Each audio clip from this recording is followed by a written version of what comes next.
Welcome back, everyone. It's been a while. I think it's been over a week, 2 weeks. I've still not sorted out the windows on this car yet, but what I'm going to do today is I've got to do the brakes so I can move this vehicle in and out of the shop without freaking out about hitting the car. So today I'm going to jack it up, start doing the brake job. I got the parts, got the axle stands ready. It's been rumbling outside, I think it's going to rain. We're in the high 80s. Yeah, a little rain there. The dogs have been laying around, and he just got up, but they're hot and lazy today. She's over here laying on the cold concrete. What are you doing? Come here. Come on. Come on. Good girl. Good girl. Sit. Sit. Sit. Good girl. Good girl. Oh, you getting jealous? You getting jealous? So,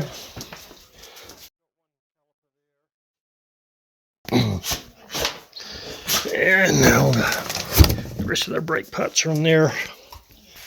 I've just got the TV running back. I can't work in here with dead silence, and I know I can't play music, so I've just got Sky News running, British news. I need some noise in the background. So let's get this thing jacked up, get the wheels off. I didn't order shoes or the front pads. The front pads were good, I think, because I had the wheels off, because I put these wheels on it. It had good pads on it, but I haven't checked the back shoes yet. So I may have to go and get a set of shoes. But I got everything else, cylinders, hardware kit, cables. The little cables for the self-adjusters, these normally break on these. And if it is broke, if one is broken, I don't want to have to shoot in the town and go buy another one. But I may have to go and get some brake shoes. Okay, so there's plenty of meat on those pads. I'm going to pull them out, make sure they're not delaminated. But there's still life in those pads.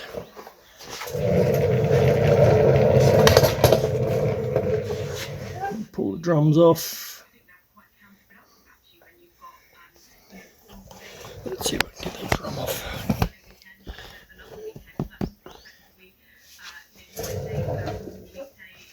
Oh, that one's stuck. Smack it with a hammer.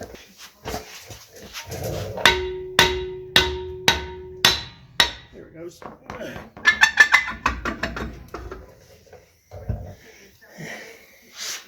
Yep, still plenty of life in those shoes. Still a lot of life in them. Same again, I'll make sure they're not delaminated. I don't think they are. Just pry them. So it's just cylinders and hardware. And a cable. No, this cable's still good, but I'll replace it. Alright, let's go around the other side. It's raining over in Tombstone. Yeah. Record high today too, up in Tucson. It's 97 degrees today, and yesterday.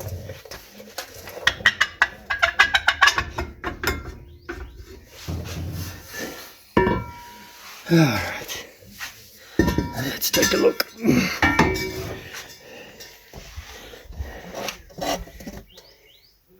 Yep, just a clean.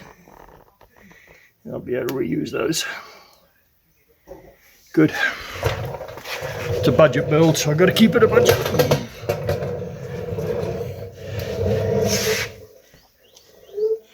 And I've got a blowing hose, or a rotted out hose. So I'm going to have to steal a hose. These are unavailable for the Mark III's. I have to find a good used one. But the same, these pads. There's probably a good 1/4 inch in there. I think the rats chew that one off. It looks like it. Okay. Well, I got that car the other day, last week or the week before. So, see if there's any good hoses on that. Or the white car. So I got two cars to choose hoses from.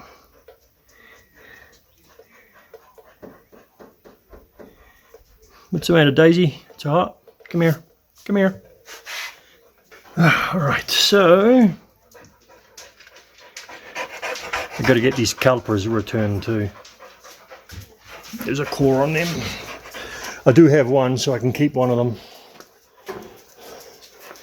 There's a spare one laying here.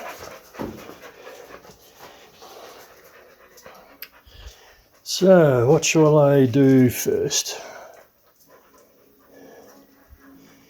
I think I'll do the backs. Got some brake clean, yeah, okay. Got some brake clean there, so spray it all down.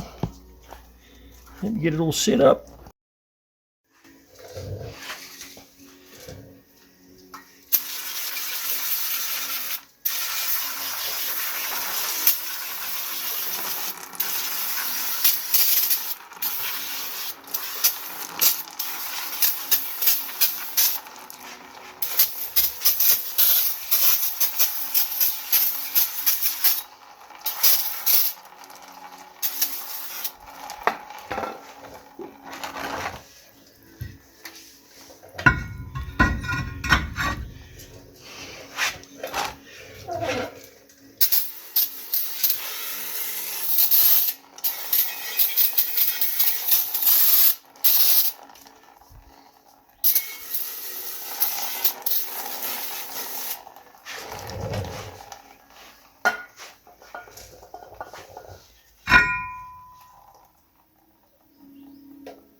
Don't last long, do they? The tip's broken on this one. It still works a little bit, but I'm going to lose quite a bit. But as long as I can get it clean, yeah, it's not too bad.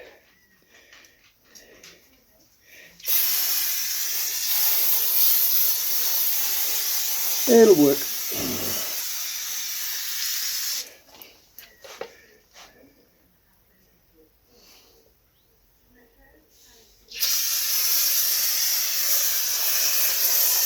Should get most of the dust off.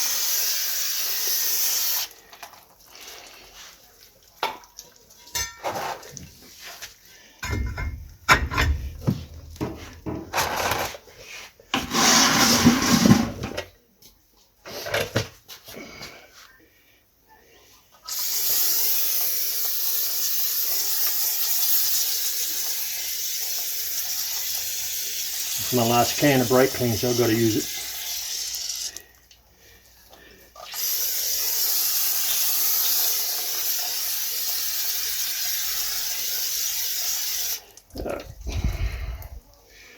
That's enough. Drain off.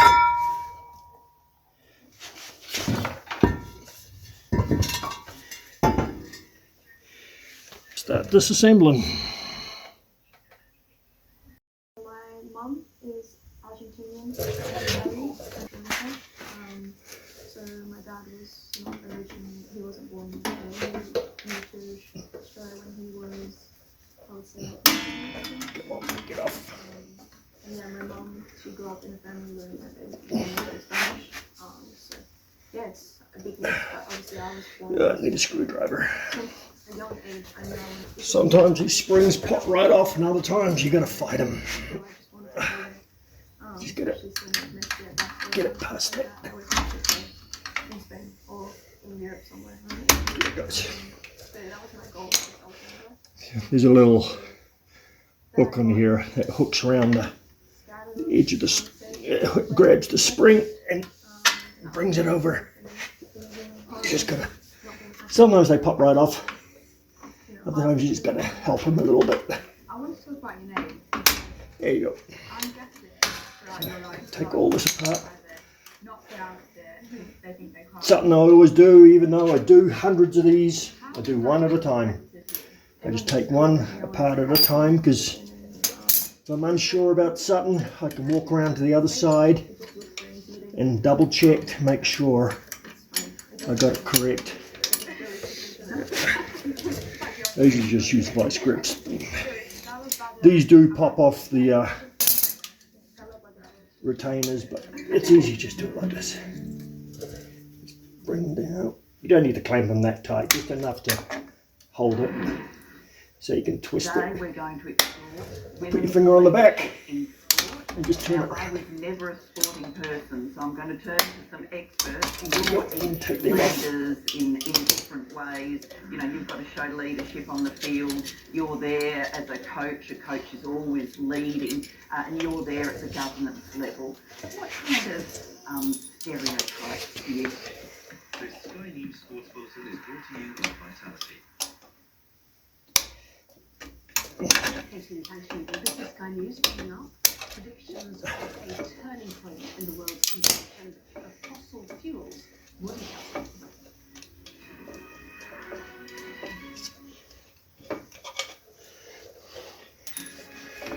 You just pull it all off.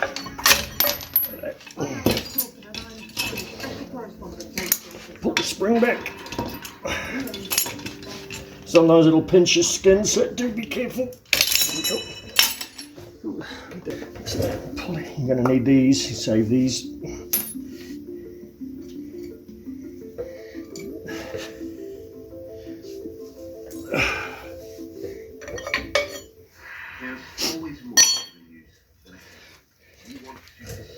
Yeah, these are like brand new. They're replacements, they're not factory. Oh, couple of fun. Just grab a screwdriver and just make sure they're not delaminating. No. Don't see any numbers on there, see who it was. Who made them? Got to take this off. There we go. Just leave it on there like that. There we go, Bendix. You got to take the e-brake off and reinstall it. You just separate this little C-clip, you pop it off and then pop the new one back in there. You got to make sure, this is the rear one because it's for the e-brake, the shoes, the actual linings are sometimes offset. These ones, see how they're offset here? They're further down than this one. They're a different size too, see? There is a left and a right. Even though, yeah, you can do it like that, but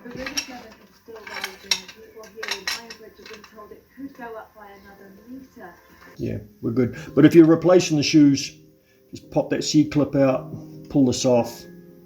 Make sure you got the correct shoe for the rear. It's got the longer lining. Put it back on and then put it back in place. It goes on the inside. It goes like that. So the cable can pull it up and it brings it out. But I've got to get this off.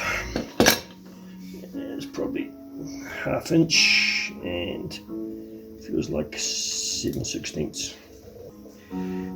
Here's the other cup. Actually, that's for the adjuster on the bottom. Usually what I do with these is one has the left-hand thread. So righty-loosey, lefty-tighty on this one. I just pull these apart, clean them out, and put some fresh grease in them so they're real easy to turn. So you go turn it left. The same one here, clean it out and just put a bit of fresh grease in there so they're real easy to turn, because if they're tight, the where's the adjuster? Okay, here it is.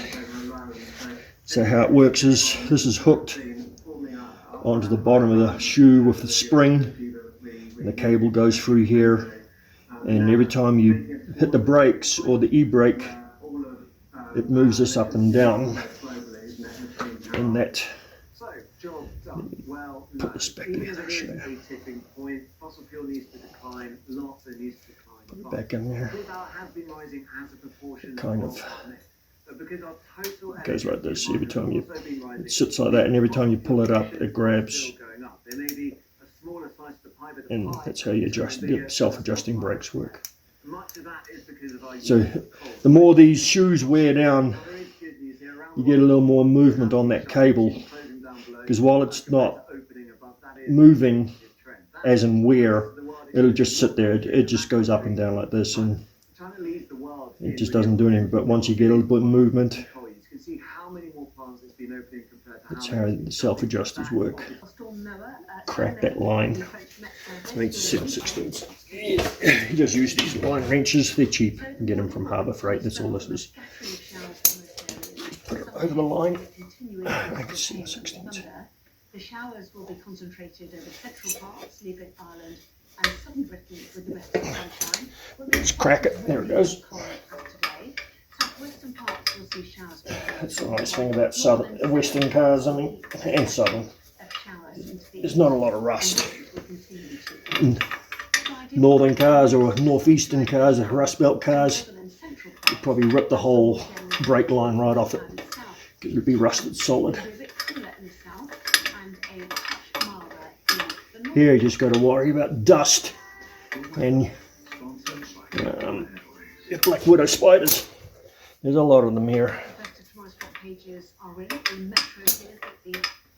I didn't video the Fairlane leaving last night. It was quite a job getting on that guy's trailer with the flat tyres. I knew it was going to be. I didn't get inside till about 9:30, 10 o'clock at night. Okay, so that line's off. See if I can line it. There. The line's just cracked the line off there. Some of his relatives hailed the castle offering a view of Salford Lock, where Mr. It feels like half-inch. Just a regular half-inch should reach. I don't think you need it deep.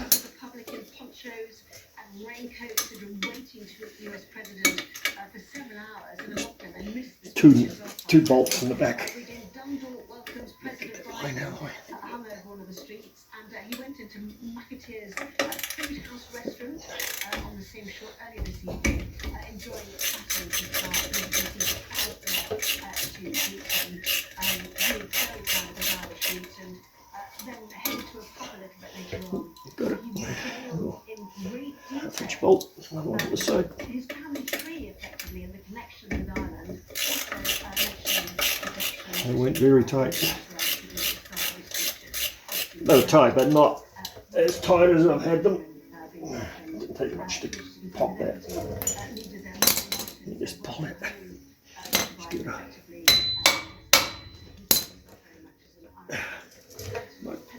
might need a little pry bar.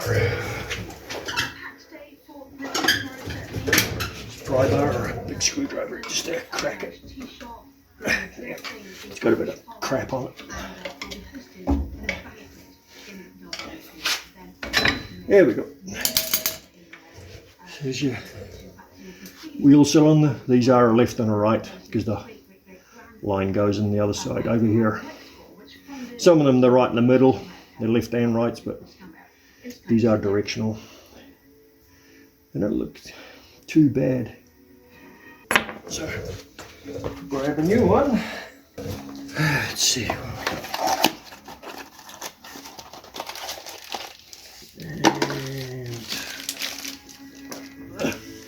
See, this is the opposite. This is for the other side. See how the lines. You can usually tell by the part number 2, even numbers and odd numbers on the end. This box has been opened before. I usually don't like this. Somebody's done a switcheroo.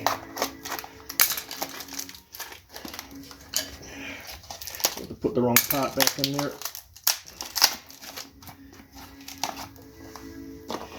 And yeah, this is the right one. Let's see. Just leave that cup in there until you're ready to go. It just goes in here like that. And just push it back into place. Grab your little bolts. Just run the bolts back in there. Just enough to hold it so it doesn't fall out.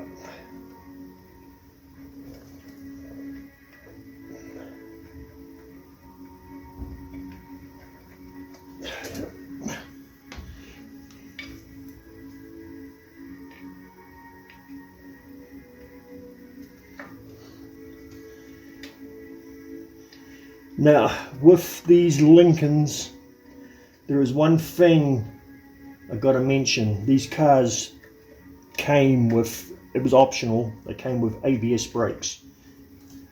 Yep, way back in the late 60s, early 70s, they started doing ABS, like trucks, that's only on the back.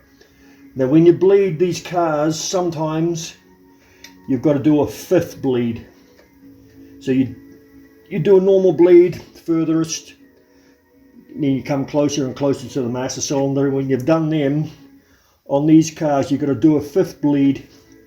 You have to crack the line open where the flexible hose is on the back, because on these cars the proportioning valve has a check valve in it, and sometimes they will not bleed out. You've got to pop the check valve for it to activate again, otherwise it locks up and you can't bleed the back brakes.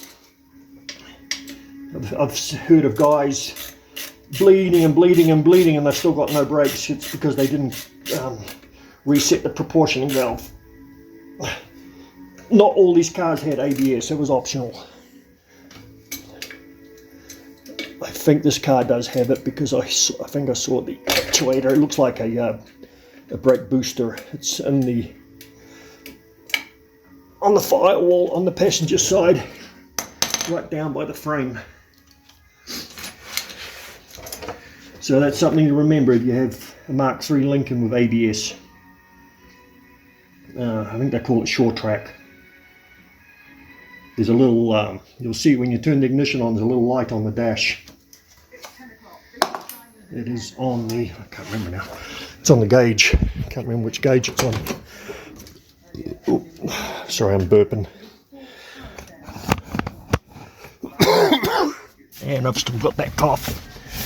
So it is on, it's on there, see, right there. Short track. So if you have a problem, that light starts flashing or glowing. But not, like I say, not all vehicles have it. This is always there, it's just not hooked up. All the gauges have that little light bulb in there, but, or the fitting, but not connected. So it's something to remember, these have ABS.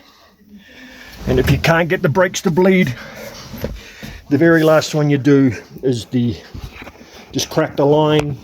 You'll have to have someone help you, because that is I can bleed these brakes normally on my own, but to bleed that fifth one, you need someone to help you pump the brake, push it, crack the line, and hold the brake pedal down, and then close it back up. With these ones, I use a bottle with a hose.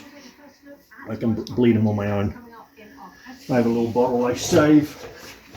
I've had this thing for years. And I've had this bottle for about 10-15 years now.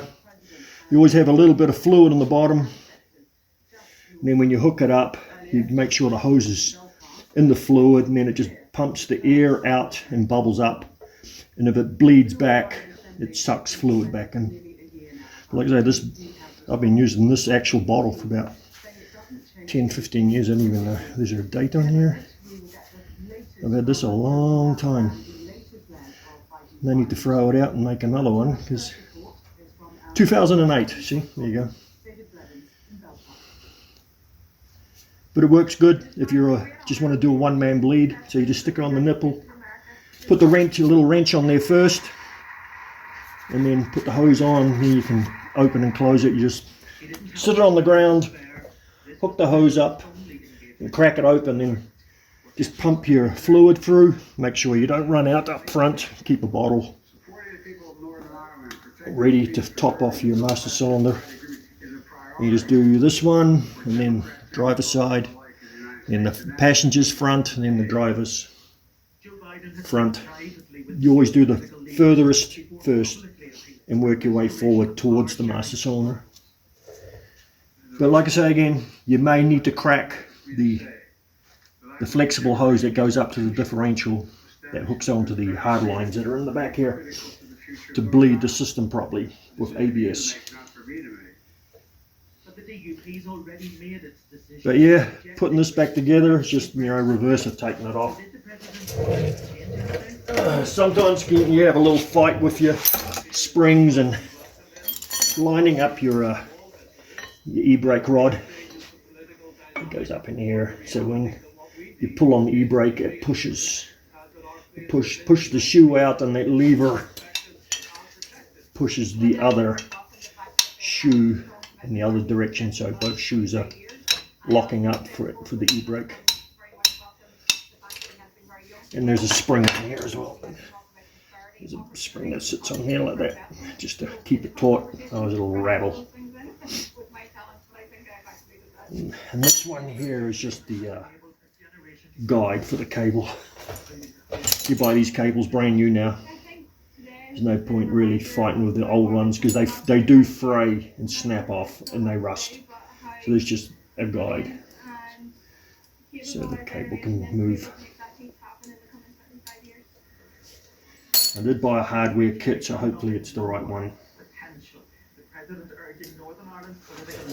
So I can replace these springs. They look okay, but the hardware kit's like $8 for a whole set, so you might as well replace them.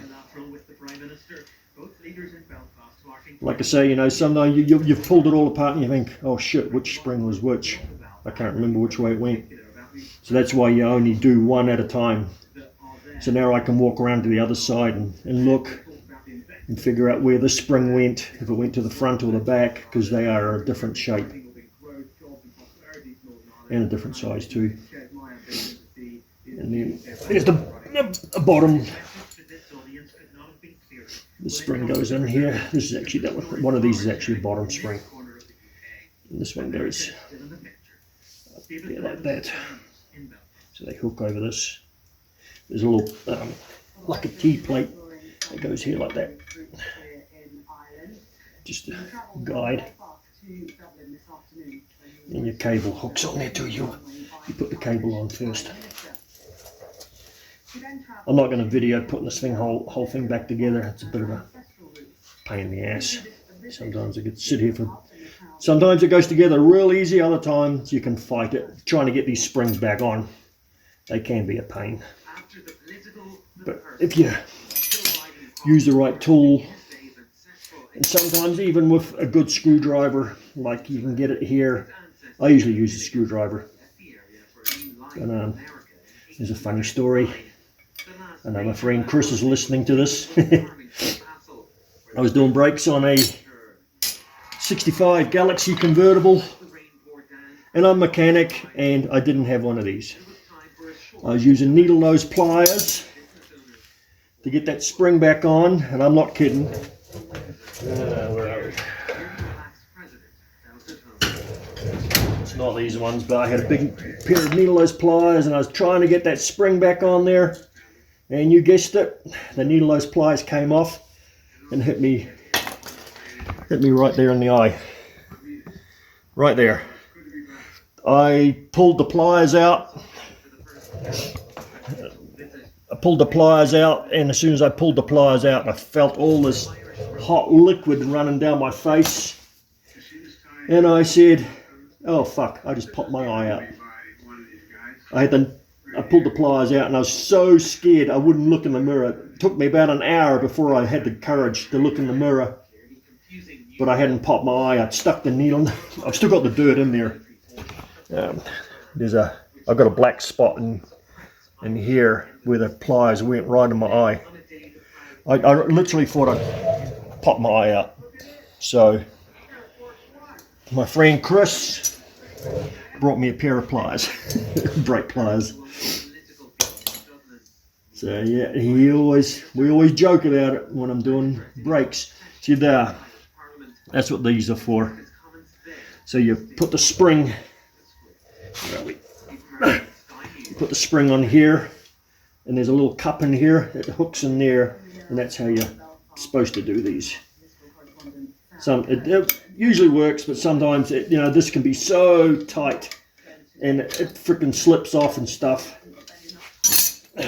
As long as you're not pulling that way and poke yourself in the eye, just doing it like this usually gets the spring on. But yeah, a little fun story. Thought I'd lost an eye. I thought I was going to be a pirate. It did hurt. Yeah, I had a black eye for a while because it hit me pretty damn hard. It actually went in behind my eyeball and into my socket. It poked right through the eyelid. So it does happen, guys. So get you these are cheap too. Just being lazy. Just think, oh screw it, I can use a pair of pliers or a screwdriver. These tools are so handy. And the same thing. There's another way to use these tools. How you use them with spring. Another way too is that's what that hook's for. When you've got it sitting here in the shoe, and you go like that, you hook this in behind somewhere, and you pull it up. You probably have to come down a little bit, and you pull it up like that, and it pops it, and you just pop the hook out. That's what that hook's for, and don't put it in the cup because you'll destroy it. Just put it like behind. There's a plate here. You can put it here, or if you've got the other shoe over here, you can stick that in that hole there, and that's how you pull that spring in as well. Let's see if Chris makes a comment on the video. And Ryan as well, Ryan Ford. He was part of that little laughing group. He's the guy that owns the 69 Mercury I've got in the yard. That car's next. I've got to get this car finished, and I've got to do his car for him. But yeah, so that's basically it. So get a wire wheel or something and just clean these up and put a little dab of grease in there, and they pop back in here. Where's the other one? Here's the other one. So, gotta put those in there like so. Like that. Then you put the shoes back on. I usually just put the shoes on with nothing and put the clips back in so they don't keep falling down. Some guys will actually pre-assemble the whole setup, and you can usually pull them just out far enough to stick them back in here. But I just put the pin back in, the locking tabs, and just hold them in place. Really the hardest part's usually getting this e-brake cable back in there. It can be a bit of a pain. You've got to kind of figure out how it goes back on instead of putting it on backwards, because then you kind of screw yourself up and you've got to take it off again. So that's how it goes. So dig up the hardware kit. And this doesn't have a locker. I looked before when I took the wheels off. The other wheels turning in the opposite direction, so it doesn't have a limited slip. Yeah, I think these were $3 each, $3 or $4 each. The hardware kit was like $8 to $10. They're not bad for all the springs. And I think it even comes with the new shoe retainers. The receipts out in my car. Good look. But it wasn't bad. I got everything for under, I think it was $208 for everything, but that included a $20 $20 core charge for each caliper, so I get $40 back when I take these back. So I can take this one's out of another car. It's actually out of that Fairlane, it's the same brakes. So I'll just use this one as a core. One thing I've got to think, when you order the pads, it doesn't come with these clips. There's pins that go through these pads, and they're held in here with these little locking retainers. If I remember rightly, these come with the calipers themselves, not the shoes. So when you replace shoes, you've got to use the old tabs. And usually these tabs break. This little raised thing here snaps off in here. But yeah, there's a hole drilled right through here, and the pins go right through. It's been a while since I've done one of these, but I'm pretty sure the pads do not come with the hardware kit that comes with the caliper if you buy a new caliper. So be careful. This one will probably break because it's pretty old. When you try to pop these tabs off like that, you've got to get that over that clip because you've got to slide it back, and usually they snap off. So that's how they come off. And the same, putting it back on. I'll show you what I mean. Get rusted on here. Take the back one off first. It's full of dirt. I don't think I'm going to get these out. The whole, it's packed full of dirt. But you take the inner out off, and then you can pop that right down and pull them out. But see, these pins are just sitting in these shoes. They're not glued in or anything, just loose. So when you reassemble it, put this one on first and just put your finger in there and pop it in, and then you can pop the clips back on. So let me reassemble it. I'll get it all reassembled, and I'll film the putting springs on. That's the hardest part. Just getting those springs back on the pin. Everything else is just reverse of taking them off.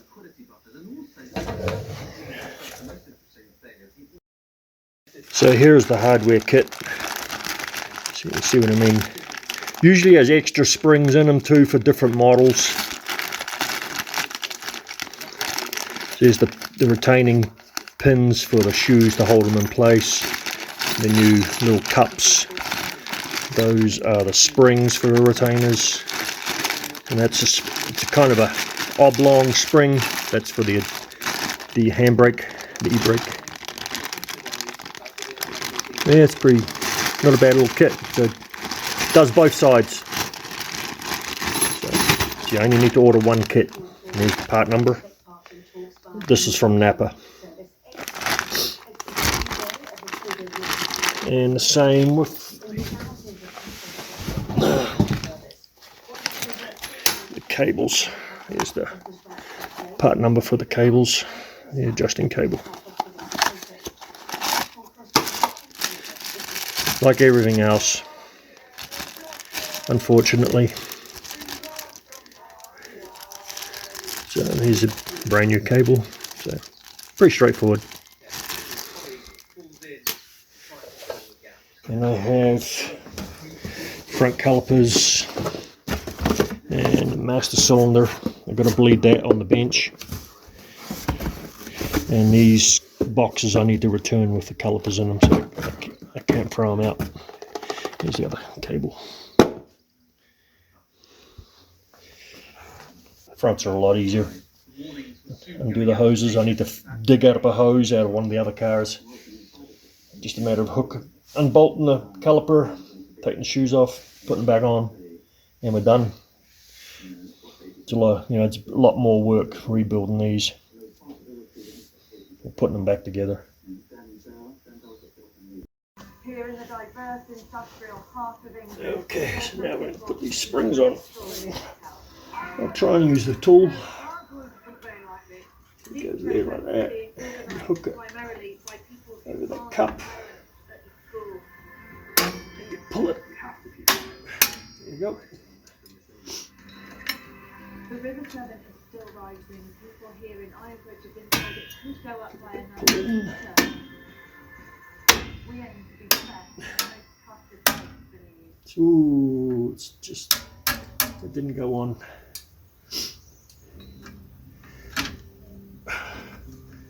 It popped off. So, stuck in there.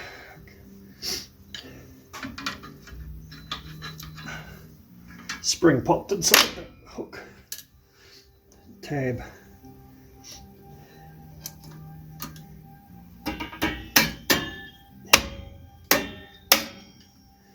So just push that flat. There we go. So it's on.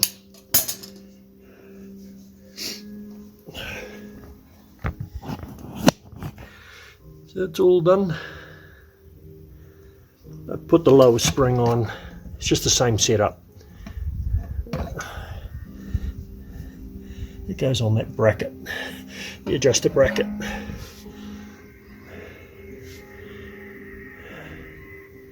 Just got to remember the rotation of where bits go, that's all.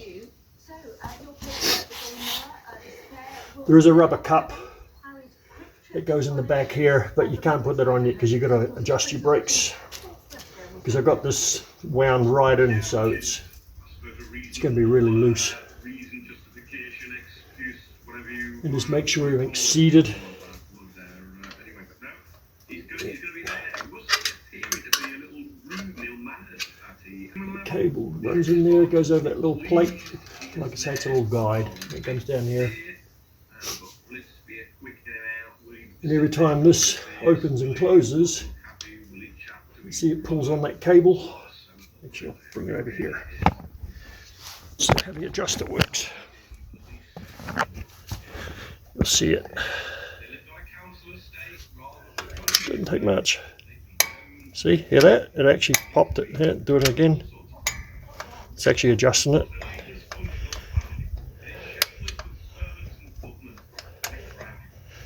That's how your cable adjuster works. But to save you doing that slowly, you can. There's a slot in the back here. Still got the cup in it. You stick your screwdriver, or these are adjusting shoes. They go in the back, and that's how you go like that. There's a hole. The plug's still in there. I haven't popped the plug out yet.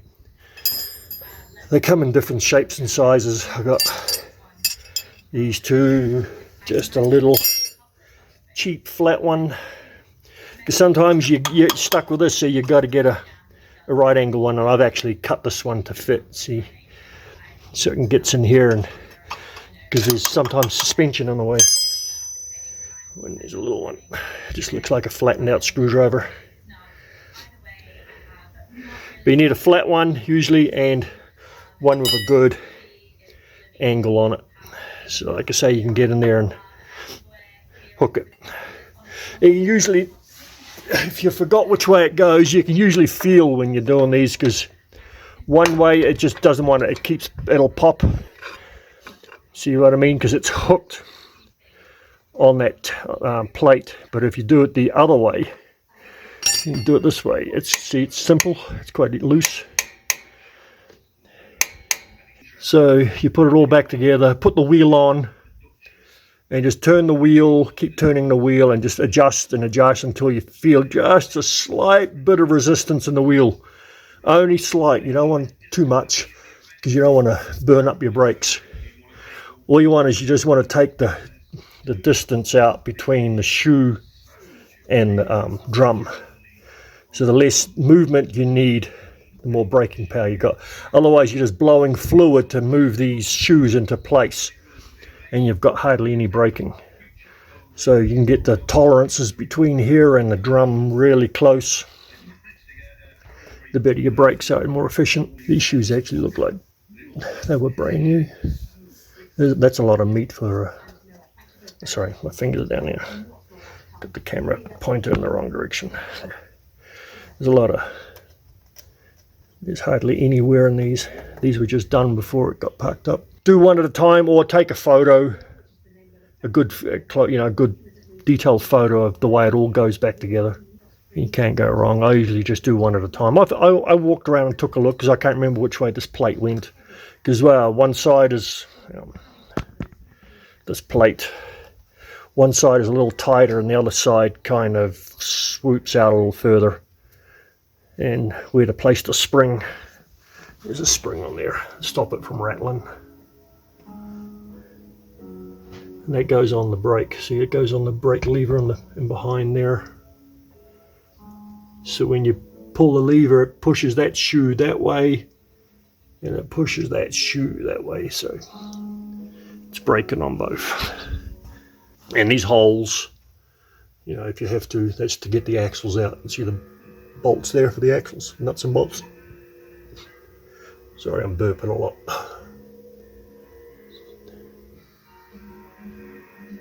I'm not going to video the other one because the videos take too long anyway. Usually my videos end up being about an hour, but some people, 10 minutes is all they can watch and then they're done. But stuff doesn't take 10 minutes. I don't see any rust. These cars, if they're rusty from the East Coast or the Rust Belt, this dog leg is where they rust out, right in here. I've seen them. Let me put this camera down. I've seen them when this is completely rotted away. And it's still solid. So that's the first place you look for in rust on the frames, is right here. And this car is clean. Body's got a little bit of rot on it. There's a screw missing out of here. That's why there's a gap. It's not because it's completely rusted away. It's just, well, it has got rust, but this is popped out. The screw's broken off. No, the screw's missing. And I'll show you what I mean about the how they fill these up with some sort of insulation, and that's why these rot out. Might have shown it in an earlier video, but people are just joining in. They know why these cars rust out. Let me see if I've got a screwdriver. Get the locks out of this one. Pop the trunk.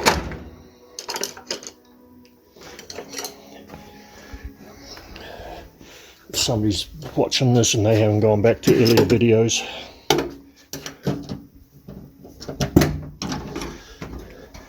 these cars rust out because Ford, these are not parts of this car. Ford did that. They packed it all the way down there, all the way over the wheel arch, and rodents get in here like that. They eat it up, but then the tubes are gone out of the drains and water just flows in here, fills this area here up, the lower, fills up water, and then water drains down into the fenders, and these just soak up like sponges and just sit there and rot the car out. That's why that's probably the insulation out of it too. These are still, let's see if it's still there. Some of it's still there. But yeah, stupid idea. And there's no drainage in these. So normally, from here forward, these cars are not rust buckets. As you can see, there's no rust. It's always the quarter panels. That's because of that system they used. It just rots them out. I think there's one little cap plug in there, but I don't believe there's a drain. Let me just kick some of this stuff out so I can lay on this rug.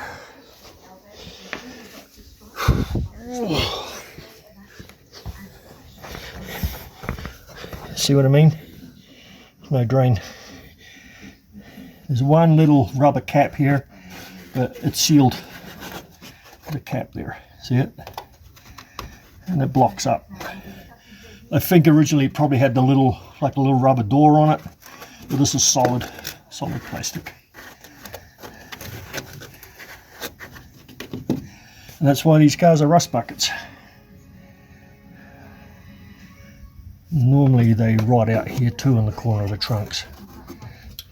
A little bit of, actually those bolts are because of that stabilizer that's in there.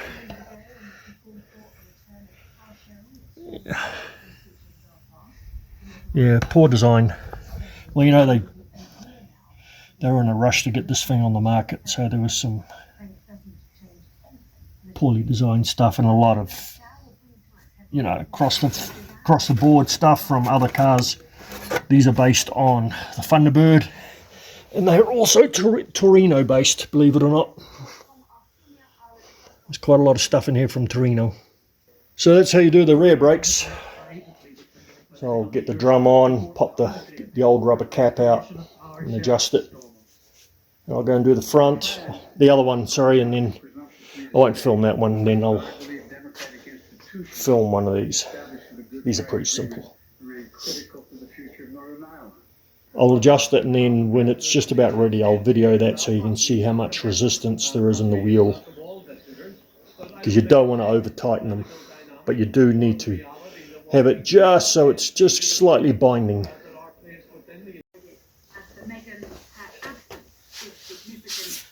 Got the wheel on. Just figure out which adjusting tool is going to be the better one. I think it's this one here. I'll pop the cap out. Where is it? Here it is. The old rubber cap. The hardware kit comes in new ones.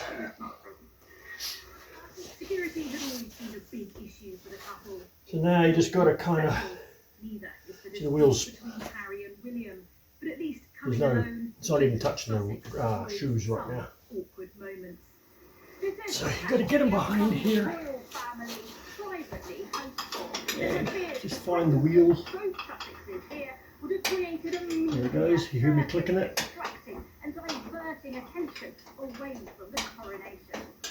You just keep turning that wheel. I'll put the camera behind me so you can see what I'm doing.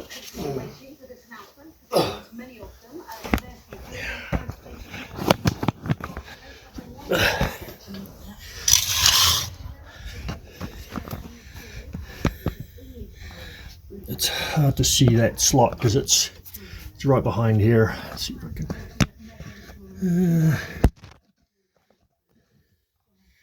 It's kind of hard to see. I don't think I'm going to be able to see it because if the camera, this is facing the other way when you're looking that way. But just behind here is a slot. You'll see it. The wheel is more towards the front of the slot than towards the back. And you just feel it. You feel it clicking. You can hear it ticking away.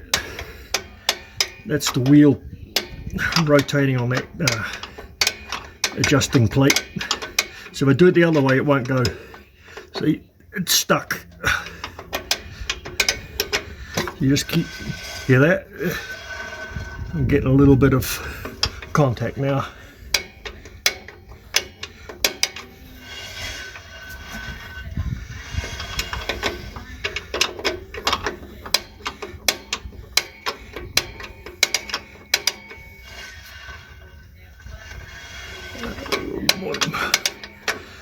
More to go yet.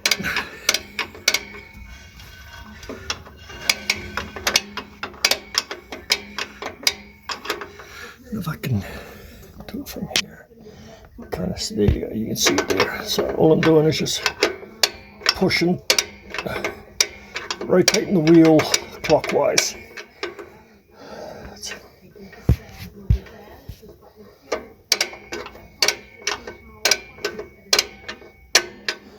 That's what I'm doing.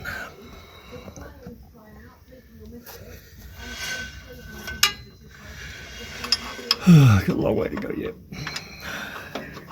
Anyway, I'll turn the camera off. That's how you adjust it. And actually, you know what? I'll leave it running because when I get to the adjustment, the final adjustment, you want to see it.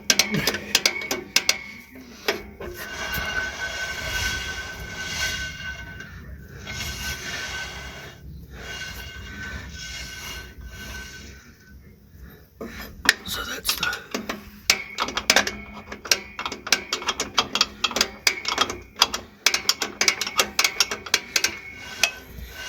See, now I'm getting resistance.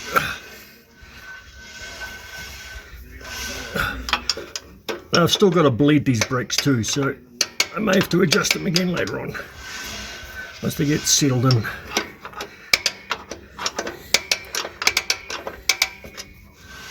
Okay, that's enough. Yep. So you can see, probably just, you can bring it back. I mean, it's hard to pop it back one click. But I'll leave it there, because it's still freewheeling there. But then it binds. Now, right here is the tightest spot. So I'll leave it at that. So now I'll do the other side, and I'll show you how to do the fronts. See, this is why I don't want to drive on these tires. Look at that. I mean, I'll drive around the yard, but I would never take this on the road with these wheels on it. These are all spares out of my cars, so they're friggin' old. This one isn't. This was on this car. Let's go to the other side, and I'll see you when I'm ready to do the fronts. Now I'm going to take off these front calipers. I believe it's a 9/16 bolt. Actually, it's been a while since I pulled one of these off. I have to look. Let's see what it is. 9/16. Yep, it's 9/16.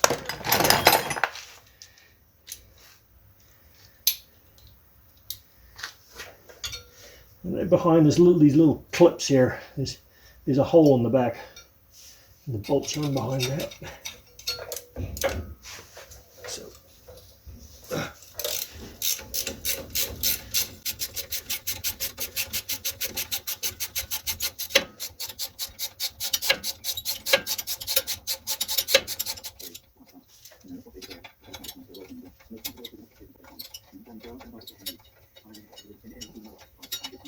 The Westminster government say they want a fair deal, but the junior doctor's pay demand of 35% is unrealistic.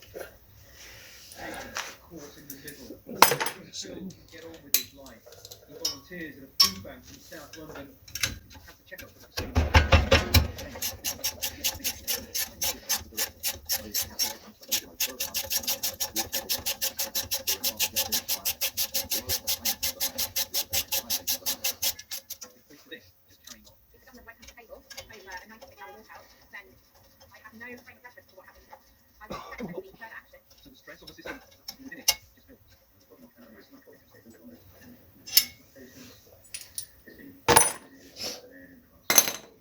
and you'll probably need a pry bar.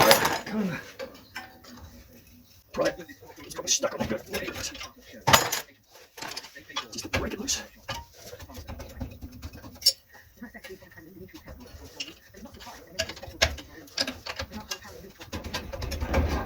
There you go. Hose. And there it is, my caliper. The shoe is still there, the back shoe is held in there by the bracket. I think these little clips have got 3/8, I think. I'll take those two brackets off so you can get the pads out. They hold the pads in place.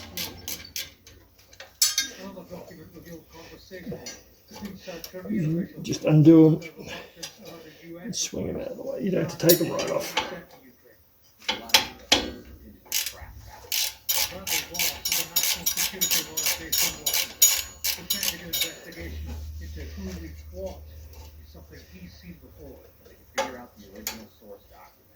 they can then work backwards and perhaps whatever. I call it a special. There's little boots for the bolts. Doesn't get dirt on it. They're not in the greatest of shape, but that's all I got. So I don't think they make these. Whatever its impact on trust between the United States Let's and get the out. the Pentagon needs There we go. And then you get see what I mean? These are like brand new. They're still good. One of the videos emerged online which appears to show Russian soldiers beheading Ukrainian captain. The back were, I did look, there was a remanufactured name on them. I forgot now. Made in Ireland. But yeah, I'll clean those up and we'll put them back in. Clips. Where am I on the camera? Okay, right there. See if I can get these clips off without breaking them.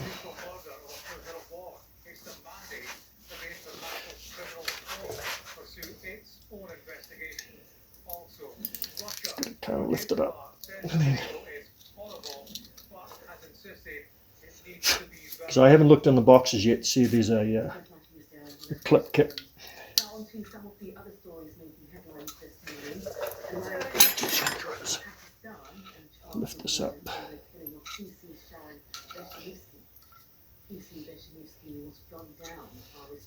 got to kind of lift it and pull it back at the same time. 74-year-old Kiran Dita Khan has been charged with multiple other offences. There you go.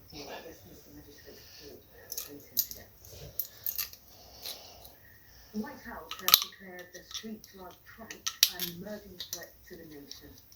The unprecedented announcement by the Biden administration for national Pencil sharp. And just knock the pins out. And that's how you get them out. Put them back in. These two little pins. They go in here like that. I'll find the other one. I dropped it. They go in there. Yeah, for some reason my phone turned off. I don't know if I'm out of power or I'm out of storage again. But yeah. Not a red racer. We get those here too, or coach whips. They're kind of pink underneath. Yeah, it's cute. I do have black king snakes here too, but I leave those alone. They're good to have around because they eat rattlesnakes. But let me try and scoop this little guy up in the pan, with the brush in the pan, and I'll take him out to the yard and release him. He's not very happy right now. Yeah, it's cute. See if he strikes my phone.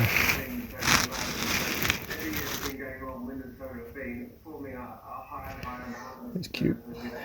Very cute. So I've just got the brush holding him in place. He's quite happy to lay there right now. There's no pressure on him, just the bristles. But I'll walk him out to the yard and let him go. Got some tall grass out there.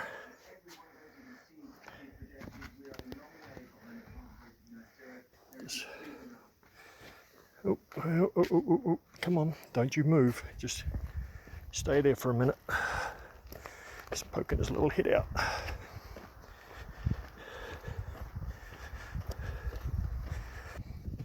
It's been kind of hot the last 2 or 3 days.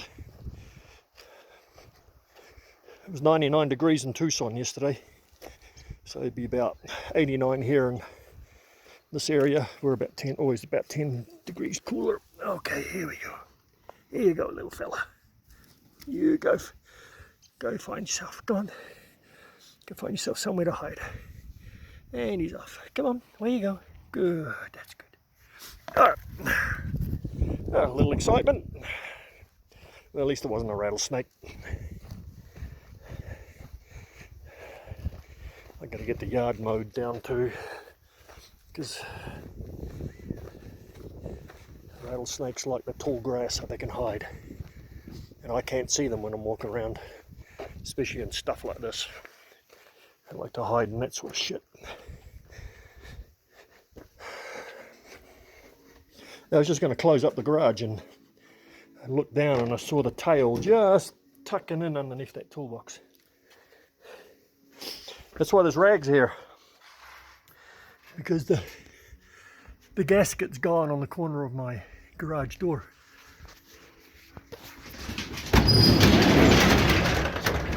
Oh, you stupid damn dog! Every time I open the door, they think it's frickin' rabbit hunting time. Oh.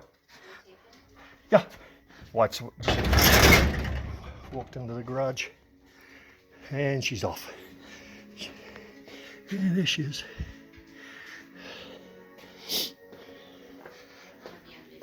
Well, you are. Don't worry about it. Come here. Okay. I know that. I just had a snake. Had a snake in the garage. Yeah, let it go. That's my wife, Kelly. Just say hi. Alright. She's a little shy. I was going to offer to make you bacon. Now I'm not going to. What? No bacon? No bacon. Bacon?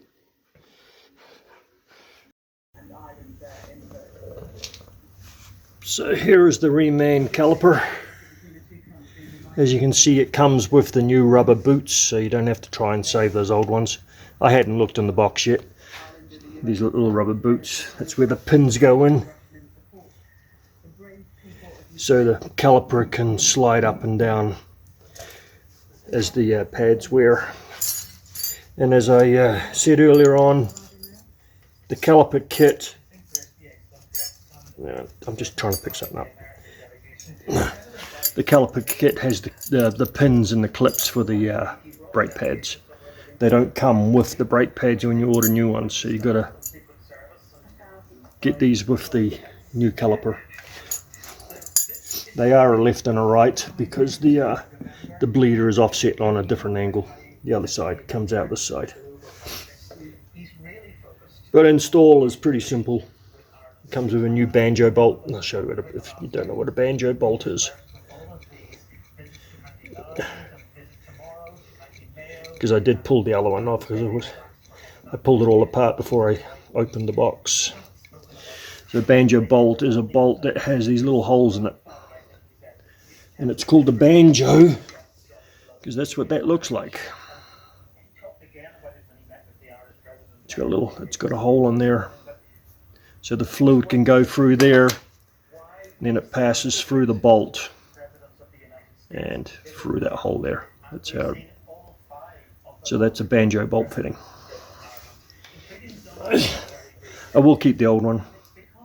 There's nothing wrong with it. I mean, I clean it up. I'll put in the ultrasonic cleaner and clean it up. But it will save it.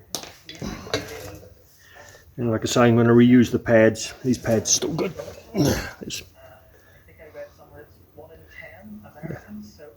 They're hardly used at all. You might have just had a full brake job done because the rear brakes were new too. They were Bendix brake pads.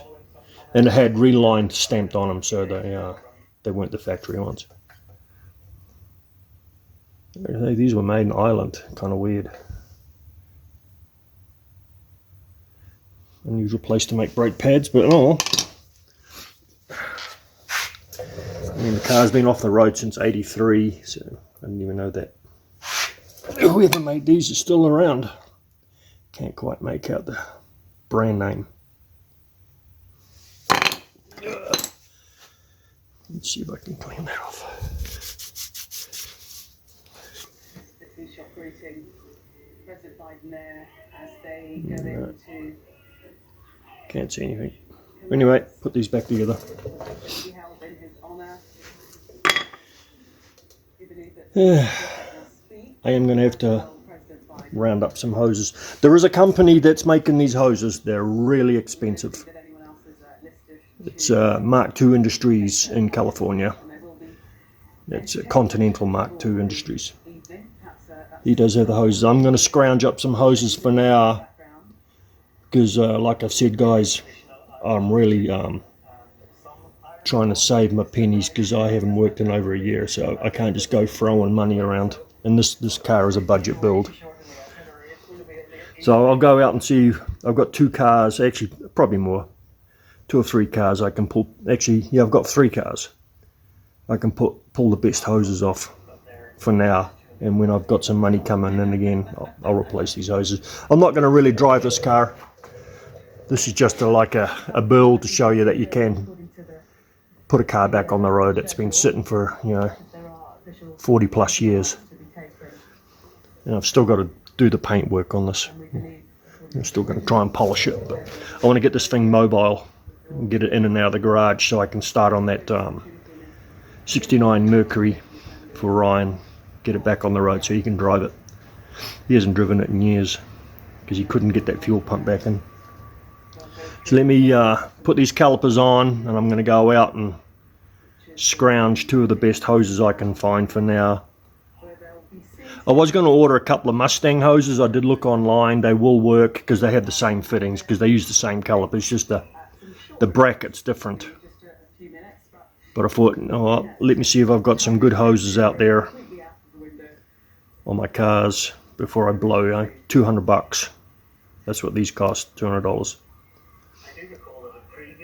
See if I can do it for free for now. Like I say, I'm only going to drive this car around the property, around the neighborhood, and just probably into town a couple of times. So I'm not going to be speeding in it. But yeah, I know it's taking a risk, but I'm really got to watch my pennies. I'm not making any money on these YouTube videos because I'm a long way away from being monetized. I've got my hours are getting up there, but not my subscribers. I'm being honest. Be nice to get it, even if I just made a couple of $100 a month. Some guys are making a killing and making a living, but even just a couple of $100 a month just to supplement my expenditure on these cars, because all the parts aren't free. These were, I think they were $45 each. No, I think more. They were they were $69 each with a $20 core on top. The rears were like $20 each for the cylinders, and then the hardware kit was like $10, and the springs were like $10 a set with tax and everything. So the sooner I can get those 2 old calipers back, I'm going to return them. Right there. I can get some money back. They've got 40-something bucks in core charges. These are rebuilt. Whenever you order something rebuilt from a part store, there's always a core charge, but not if it's a new part. Because I thought I was going to do a core on the master cylinder. That's brand new. This is a new master cylinder. I always hate how these boxes open from the sides. Yeah, where are we? Come on. Damn it. It's from the side. Usually they flip open from the side. And you've got to be careful when you guys order these master cylinders. Here's another thing too I've found out how. So let me put this down for a sec so I can get it out of the packet. I said it in my earlier videos. Some of these master cylinders, they're made in China. Unfortunately, everything is. I think these are. Is this made in China?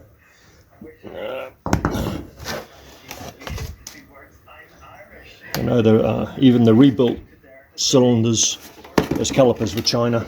Yep, made in China. They make this in 2 versions.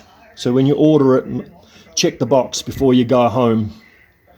Because you can use the other one, but let me just put the camera down on the pedestal so I can. Some of them come with these 2 ports on this side, as you see. So check your box at the store before you take it home. Save you the trip, because you're going to want to exchange it for the correct one. This one's correct. I have had them where this one wasn't available and the port was here. The hose, the way it's designed, the steel line, you can undo it and flip it around and put it in, but it's just not correct. I'm trying to think which car I put one on. It was on my wagon. I don't have it here, unfortunately. I could show you. Yeah, the wagon's already gone. It's in New York. But yeah, some of them, this cylinder comes with the ports here. You can use them, but if you want the car to be 100% correct, you know, you don't want to have to turn that hose around. You want to put the line back in here, in the front one. Actually, it's under here.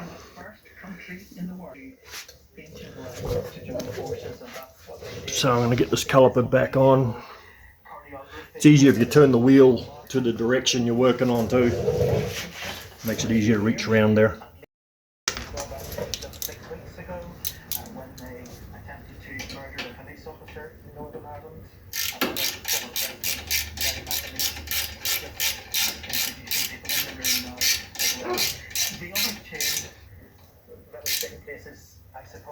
That's one. Societal change, the cultural change here, particularly in the Republic of Ireland. Remember, and we talked about this when Pope Francis visited very long ago, how this used to be described as Catholic Ireland.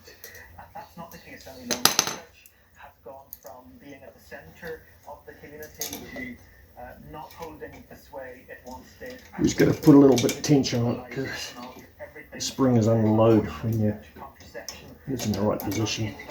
Push down. Get that thread started.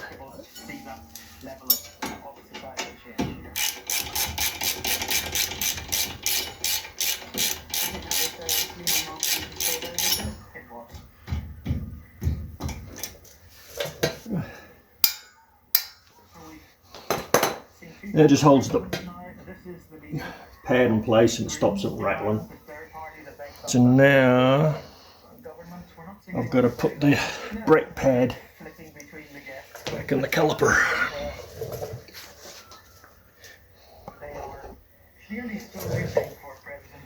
It goes like that. There's little tabs that lock in there like that. They lock it in place. You just push these pins through. They recess right inside. They're not going to rub on the rotors. They go right inside here. So they actually need to get a piece of wire and just push them right in. Make sure the pad's seated.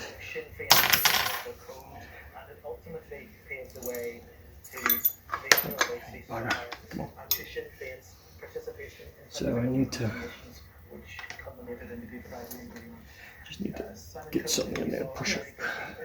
Former Foreign Affairs Minister, who will be well known to our audience because of all the difficulties in terms of the UK's exit from the European Union. Bend that tab up just a little bit because that's too far down. Just bend it up just a little bit. I believe people have been asked to take their seats. Screwdriver. They're not all. So just sit the screwdriver on the ground, put a little pressure on it because it wants to pop back down. Each other first for a while, taking selfies. And they're Irish, Gillian. They like to talk. They like to talk. It's a little tight. There we go. President Biden also said that of himself, that he does like. Didn't quite get it. Come on. Does like the crack. But we are still waiting for President Biden, despite him being more than 2 hours late. Come on. As soon as he enters. Normally it goes together pretty well, but you know, I'm doing this on a video and trying to demonstrate, so Murphy's Law, it's going to screw up.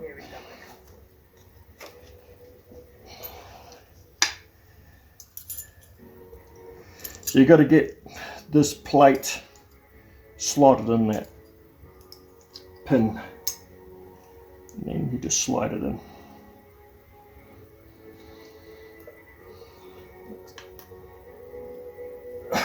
Come on. I'll have to do this on the vise. You followed your procedures and you locked your door, but somebody went. It's got it clamped on the vise, just make it a little sturdier because you've got to put pressure on this pin so you can get this clip on. And these clips aren't the greatest. I'd probably recommend using the old ones if you get the old ones off, because And These are really to just cheap conferences, Chinese. This evening, Mark, from the Department of Defence and the Department of Justice. Tell us more. There, let's got it. Yes, I think no question Joe Biden has spent much of the day on what has been over Pin the in course there. of the afternoon here, a very fast You just got to put pressure on it, because as soon as you touch it, it wants to shoot back in there. doing a very good job over quite a Just long put that on period of there. time, not answering any of the reporters' Line questions that about up. how this thing came And it about, just or indeed snaps in there. confirming, There you go. the That pads in. suspect, Jack Teixeira. So it gives a As little he was speaking, images room were to being move. beamed on the cable news networks here of an arrest taking place. Very quickly then we got news that the Attorney General consequence of this. The So just put a little bit of grease just on the edge, because you've got to pull them through. It makes them easier to we will see pull through, so they go through like that. time as a case is brought forward what I just have to this young man is. But he is pinch it a little bit. the man who leaked these documents. Yeah, so they go like that. Narrow You can feel a little, there's a little shoulder on the end, they get onto the wider and you just feel them pop in. another member of that group. But the grease just helps it to get them in there without damaging them. Pop, there it goes. So then slide the caliper back on. And you put the bolts through these brackets. To the Attorney General Merrick Garland. Today, the Justice Department arrested Jack They do come with new brackets, but there's no point replacing these. They don't do much. Douglas removal, detention, and transmission. Classified national defense. And you just Teixeira is an employee of United States put them up. Defense. They are loose. They're not going to be tight, because these are. That's what this is for. This is. I'll show you.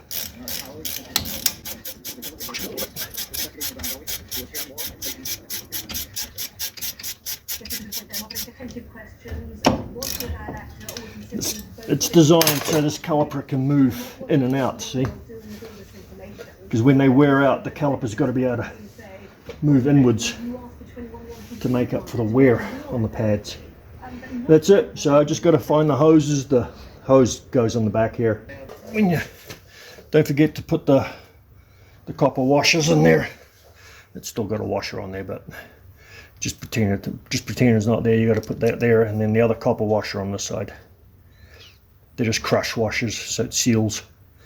Otherwise you get fluid spraying out. So I got to go and dig up some hoses. So let me get the other one done. Just, no point watching it twice. And then I'll dig up the hoses, and then we'll do the master cylinder. Get that bled. Every time you hear that Harley, it's a clock. It's a little Harley Davidson clock. So every time on the hour and a half hour, I think a quarter hour too, you hear a different motorcycle, different Harley. It's quite loud in the videos. I didn't realise how loud it was. When I played back the videos and watched them, I'm laughing, I'm thinking, people are wondering what that Harley noise is every time. Yeah, it's just an old Harley clock, that one there. So now I'm going to do this side, spin the steering wheel around. I've got the other hoses installed.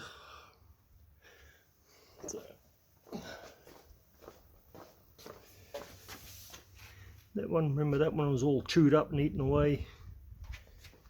So now I've got the master cylinder sitting in the vise, so we can bleed it. Filled it with fluid. Put the plugs in. You just got to pump the air out of it. These you use is just a 3/8 extension. Probably use a shorter one because it's kind of flexy, but you want to put something over the end on your hand so it doesn't hurt so bad. So now you just got to pump the air out. You'll see the air bubbles coming out of there.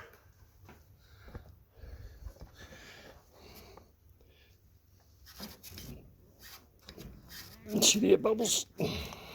Just keep doing that.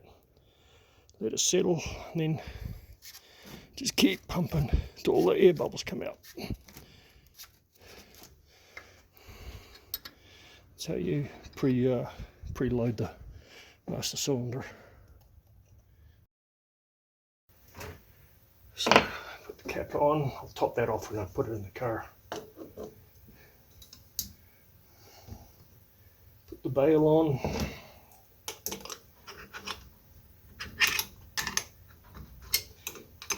Lose the fluid. It's loose. So get that off and get the new one on.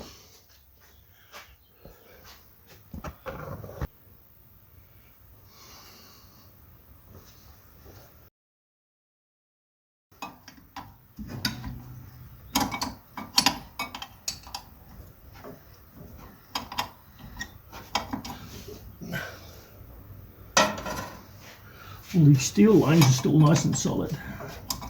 There's no rust, no corrosion on them.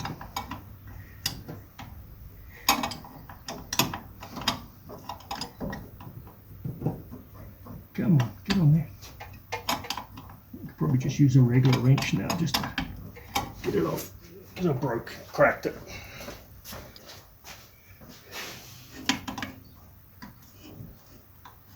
Come on.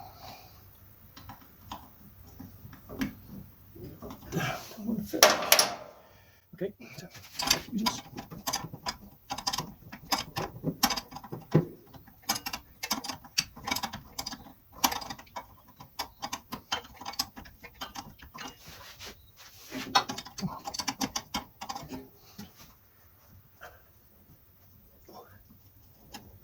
It's off.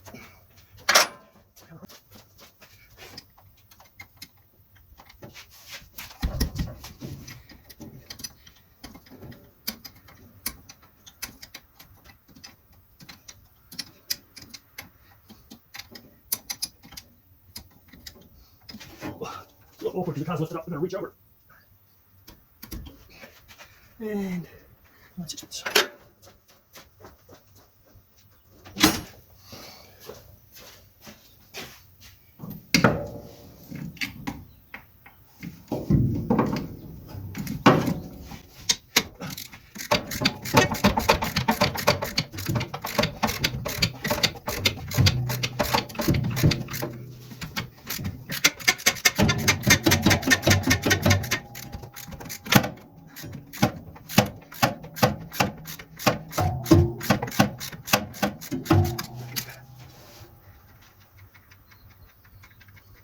It's a little resistance there. Line it to be right in the way.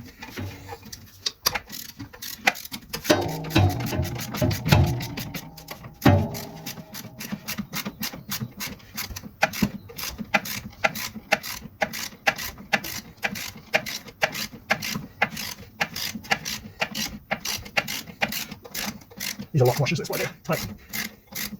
And my locks. I just crimp.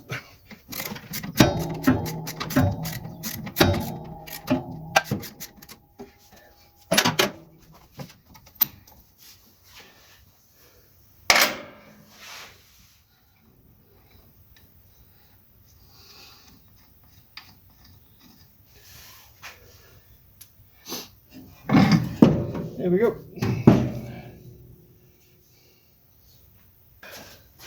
Put this one on, it's just the reverse. Line the bolts up and the rod.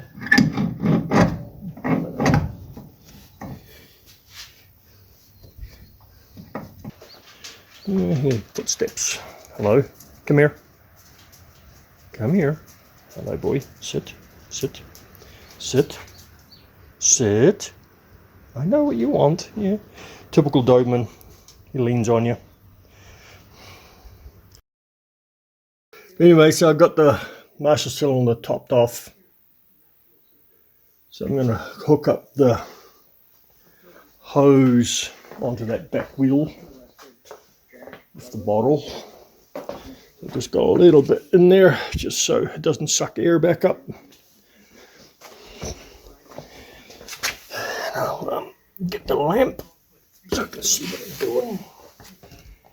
Right there. If I can get you a little closer. A little bit of light. Nope. Trying to get the best light on that bleeder. There we go. And is it a 10mm? That wasn't supposed to happen. Yeah, it is. Yeah, I thought it'd be metric. So now,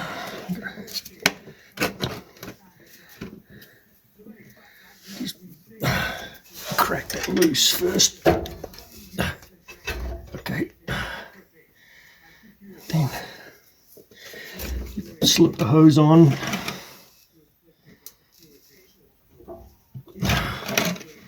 Now you can crack it open.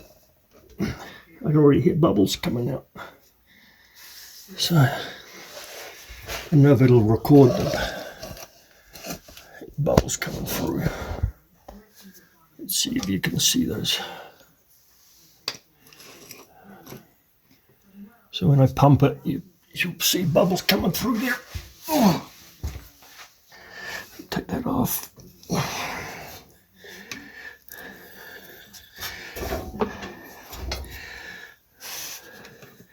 It went down on the first stroke and then it didn't pump any more fluid, so I think I gotta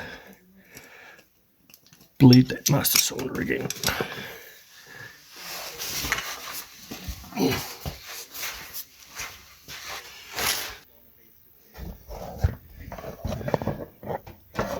Just trying to set this camera up. Okay.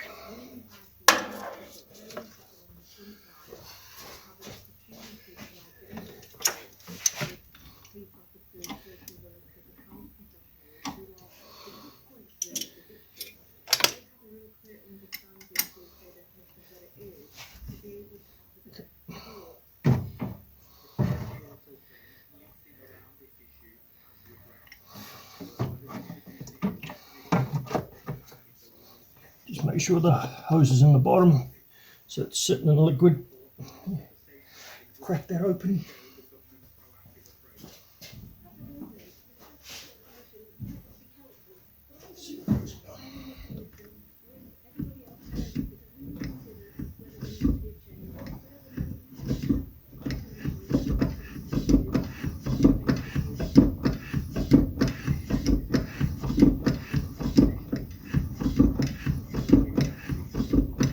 It's going down, but not much.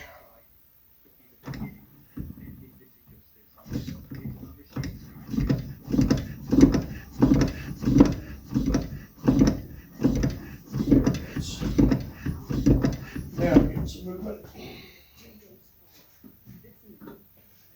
Fluid's finally dropping down a little bit.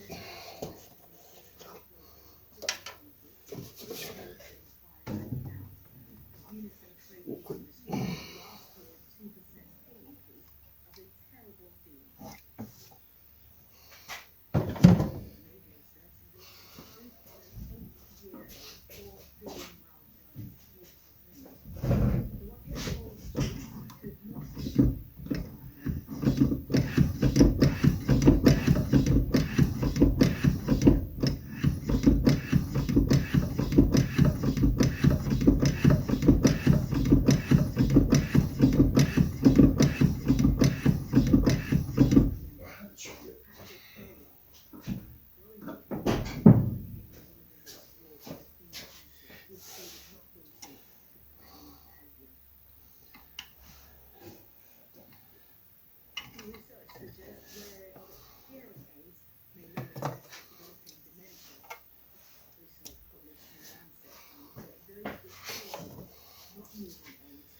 So I got it hooked up and I just put a little, you can see it or not, I put a little mark on the bottle so I can see how much fluid is going in there.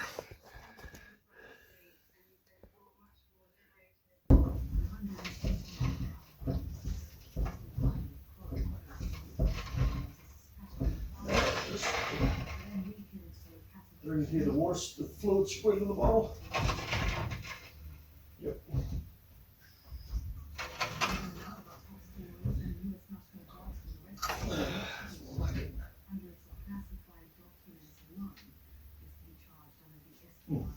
I'm just looking underneath the car because both reservoirs drop down. I don't know if I'm just blowing air out or I've got a leak somewhere.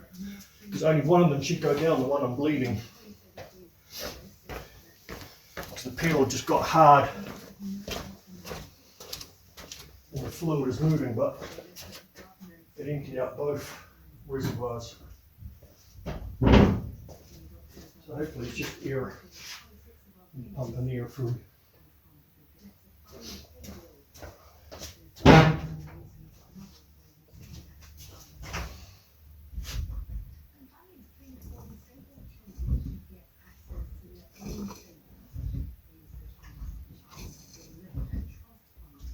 These guys on the camera should be seeing that fluid rising up a little bit.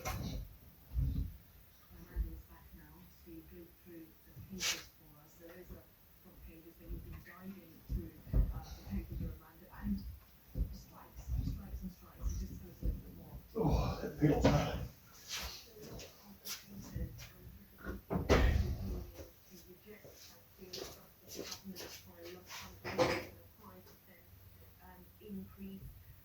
Suggesting that could lead to more strike action, potentially doctors as well.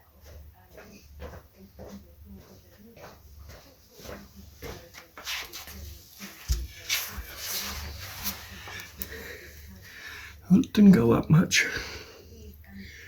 Should have gone up more than that.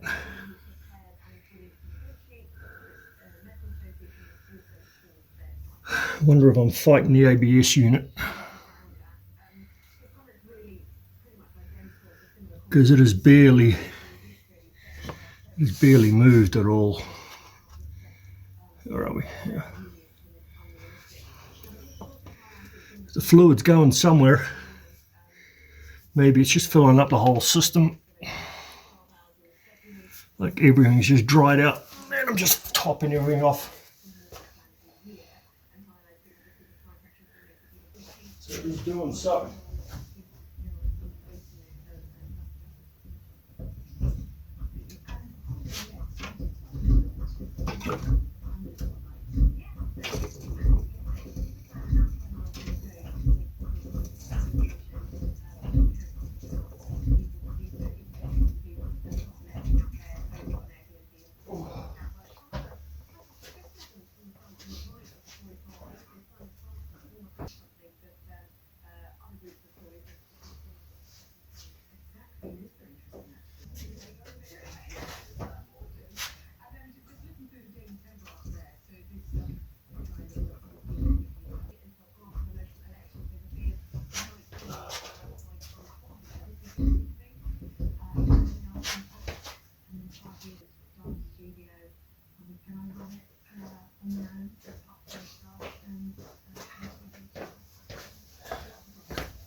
Oh, yeah, we're definitely pumping up now. So I'll shut this one off, go to the other one.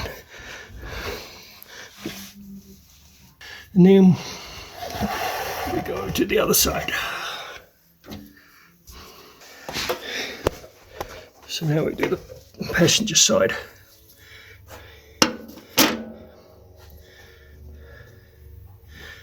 Pull the cap off.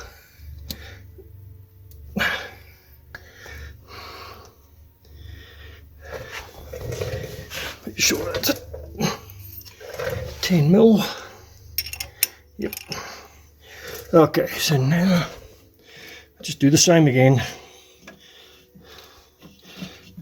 Put the hose on.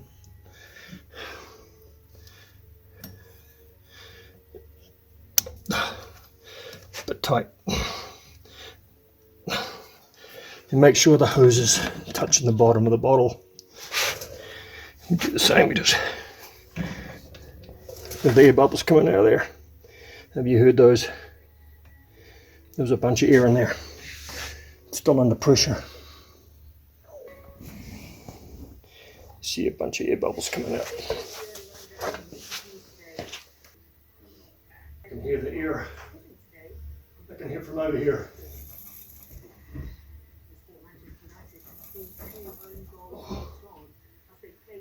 This is heavy without the booster working.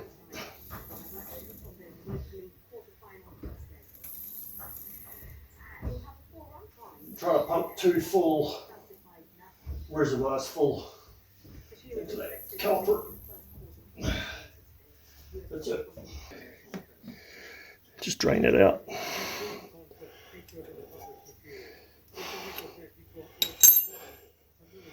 Cap on.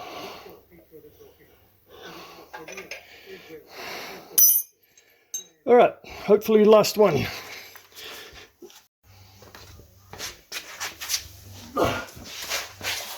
We've dumped a bunch of the fluid out, so I can see. Make sure that's down. Because the boost, I don't have boost, so this brake pedal is really heavy. Good stuff. I can hear the rear brakes moving too. Got to adjust them up. There we go, that's better. Okay. Should do it.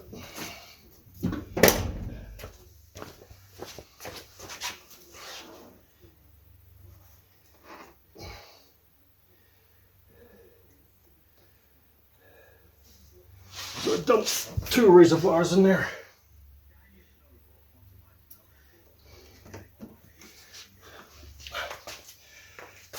I was going to drive it tonight, but it's too late. I want to drive it in the daylight. So I'm just going to top these off, seal it up.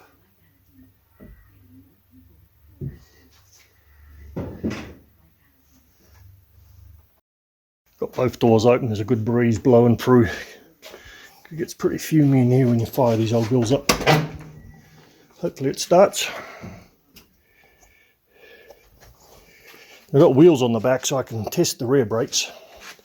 Straighten these wheels up. Nothing's going to happen on the front, but I just want to see if it'll pull the rear wheels up to stop. So I'm going to put it in gear and see what happens.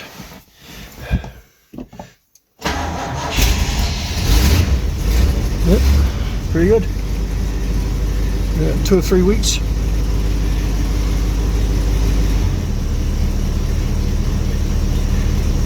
Build up a bit of vacuum. Fuel lights on, getting low on fuel. Feels good. I'm trying to get you. See the brake pedal. That's solid. Let's put it in drive.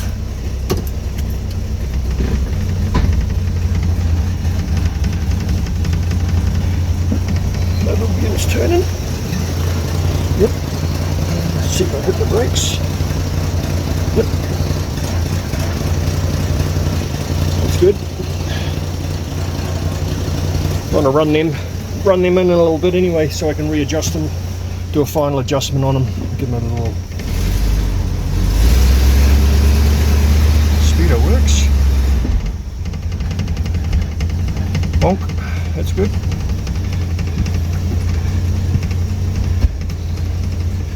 Yeah, bounced in the reverse. Yeah, the speedo's not running, but I can feel the wheels turning in the car. You can hear the door rattling.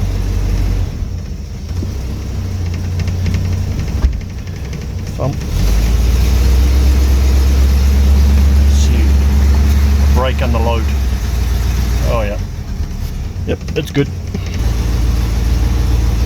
Got to hold the camera on an angle up. It's on the tripod. It's kind of. Let's see if I can collapse it a little bit there. Hit the brake.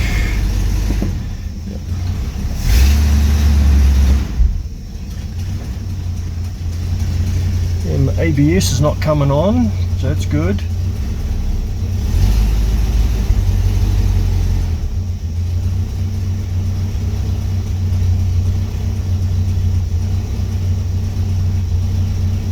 Let's see if I can get it to... Yeah, got to move a little bit. I mean, I'm pushing on the brake pedal, but it takes a bit, so it'll still do a burnout.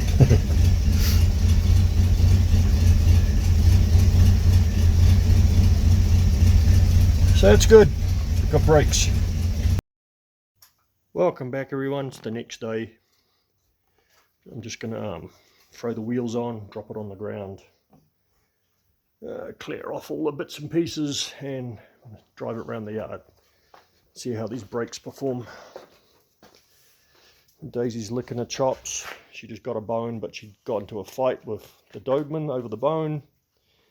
I don't know who came out better off, but it didn't sound very good. Got any blood? Did you hurt yourself? Yeah?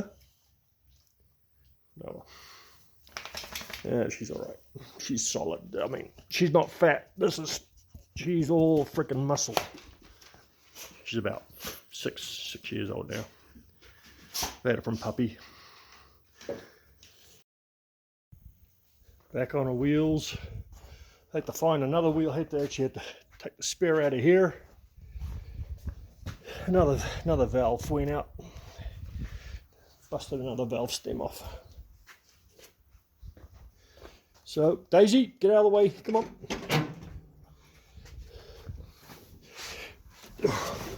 I've got the ignition hook back up now, no jumper wire. Let's see if she starts.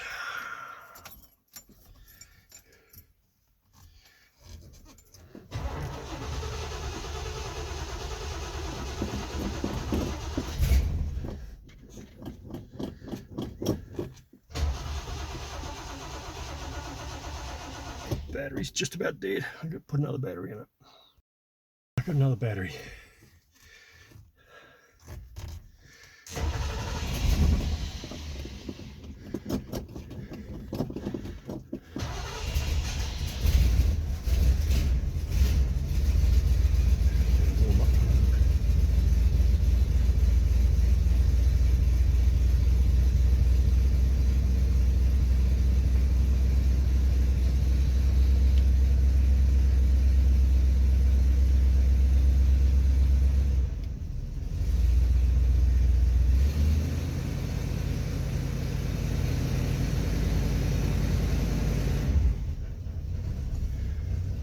See if I can set you up on here.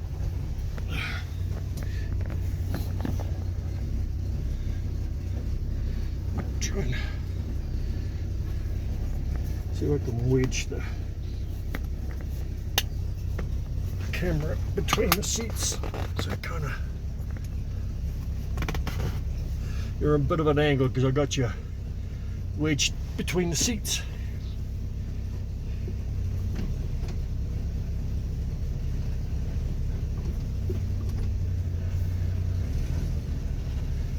Okay.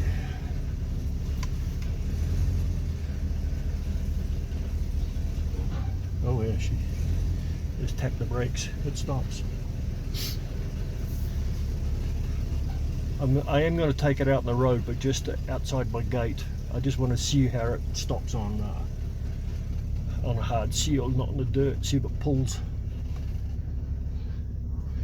I'll go about 100 yards of road I can drive up to the corner from where I live.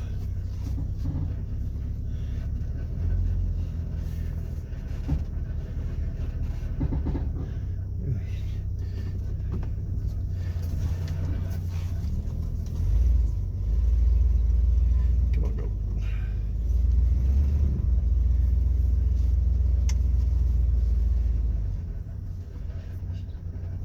See if the brakes are dragging. She had a bit of trouble getting in the drive.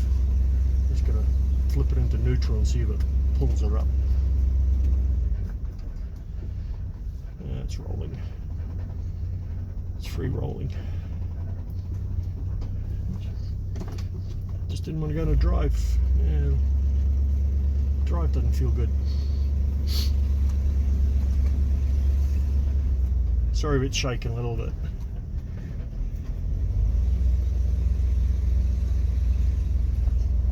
I can't travel far anyway because I've got bad tyres and I've got no alternator, so I don't want to run the battery down. Let's see if she stops. Oh yeah, she stops good. I think the brakes might be just binding a little bit. Every time I hit the brakes, it feels like the brakes are still on.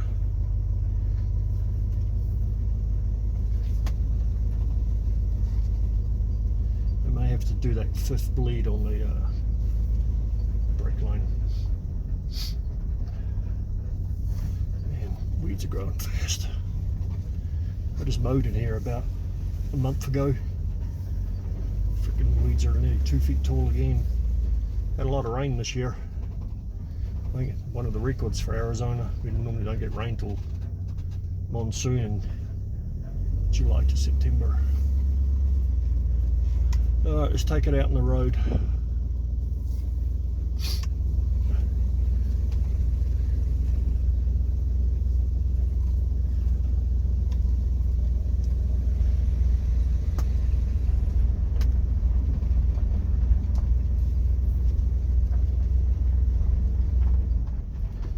She free rolls okay, but it's just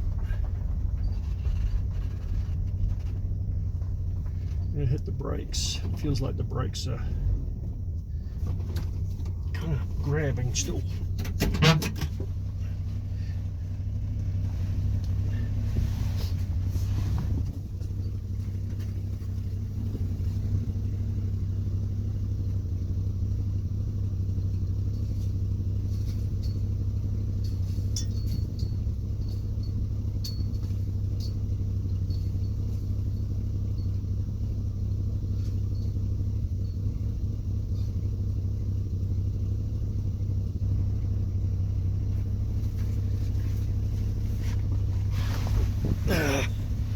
I've got the hood still cracked open too in case I have to do an emergency battery disconnect.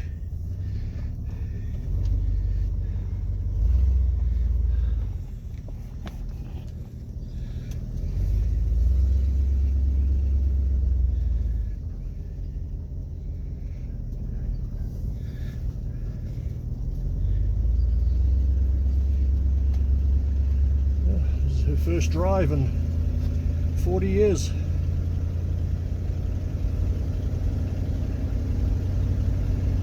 Doing about 25. I'm going to hold the camera just in case it shakes. Oh yeah, she stops good. She dives right down.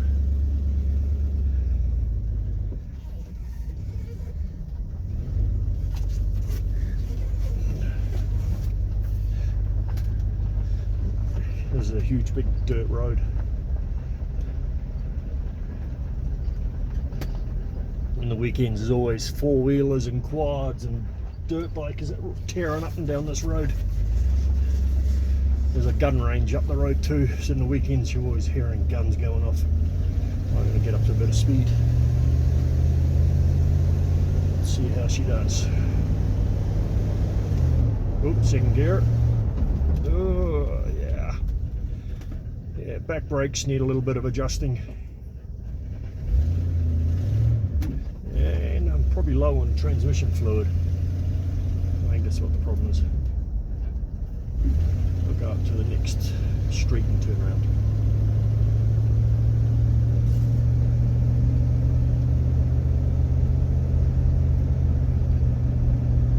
She doesn't want to shift either. I think it's low on fluid. I don't have any here with me either. I don't know what they put in the F-type transmission fluid now, but damn, has that got expensive? $10 for a quart of freaking transmission fluid for F-type? It's freaking crazy. So it goes in reverse good.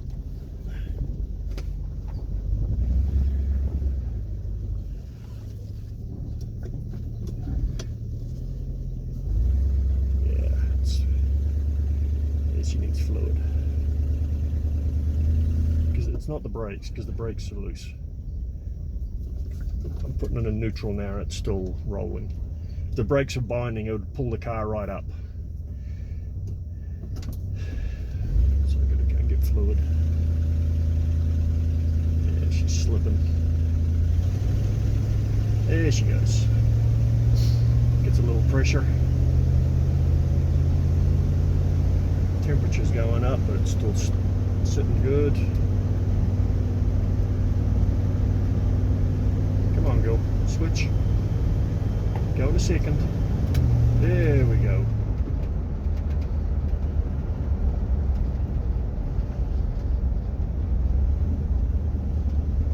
So I'll readjust those rear brakes. I do feel it pulling a little bit in the back. It's pulling to one side in the back a little bit.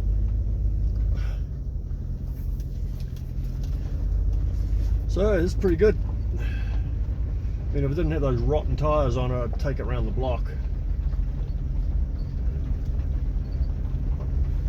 It's too risky. I've got that tyre, it's got that huge split in the back wall. I put it on the back wheel so it wouldn't blow out on me loose steering. I'm okay at this speed. Let's see if there's any mail.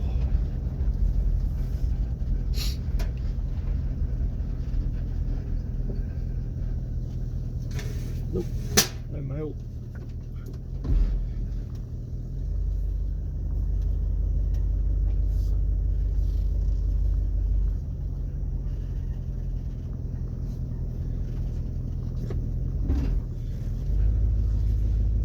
See, now it's going to get good. Fluid's warming up, expanding.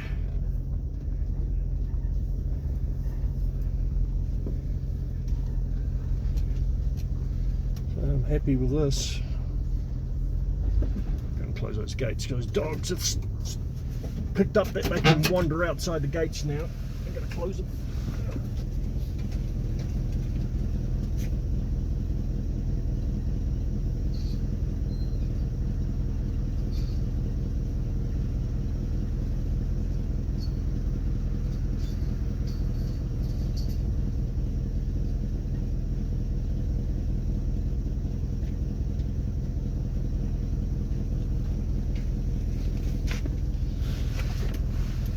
I had an exhaust leak when I was underneath there doing the brakes.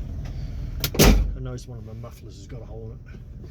So hopefully it's not the manifolds. Doing the manifolds in these is a pain in the ass because the frickin' bolts rust up on these. Sometimes you have to pull the head off.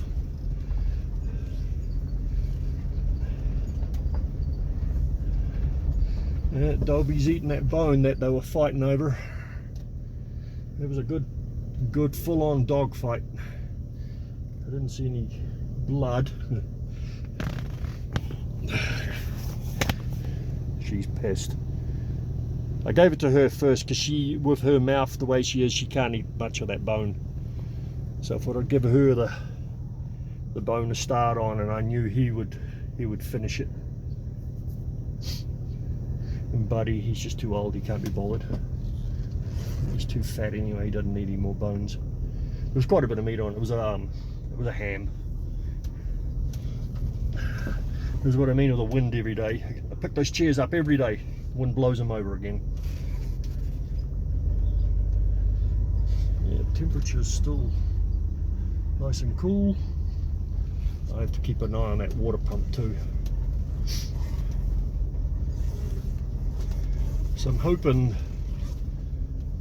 the guy that brought the Dodge, the Chrysler and the other Dodge comes and gets that one first, so that way I can move these three over to there, because I want to get them away from that fence, because you can see these cars from the street, and I know the asshole that's been complaining to the county, he's going to complain. He's going to look for any excuse to still complain about my vehicles. So if they're in the back fence, or the south fence, you can't really see them from the street, but I did notice when I was driving home the other night, you could see the cars, but we're in spring, so all those mesquite trees are going to turn green again soon, so hopefully it'll hide a lot. But yeah, so I've got brakes and she actually drives quite nice and soft. Yep.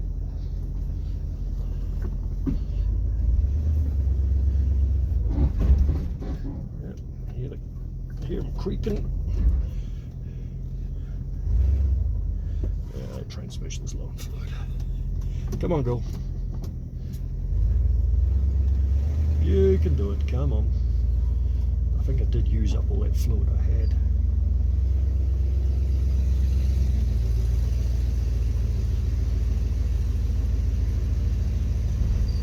Yep, that's good. Yay. I have 5 working and operating Mark III's now. Ugh. Still got to put the title on my name.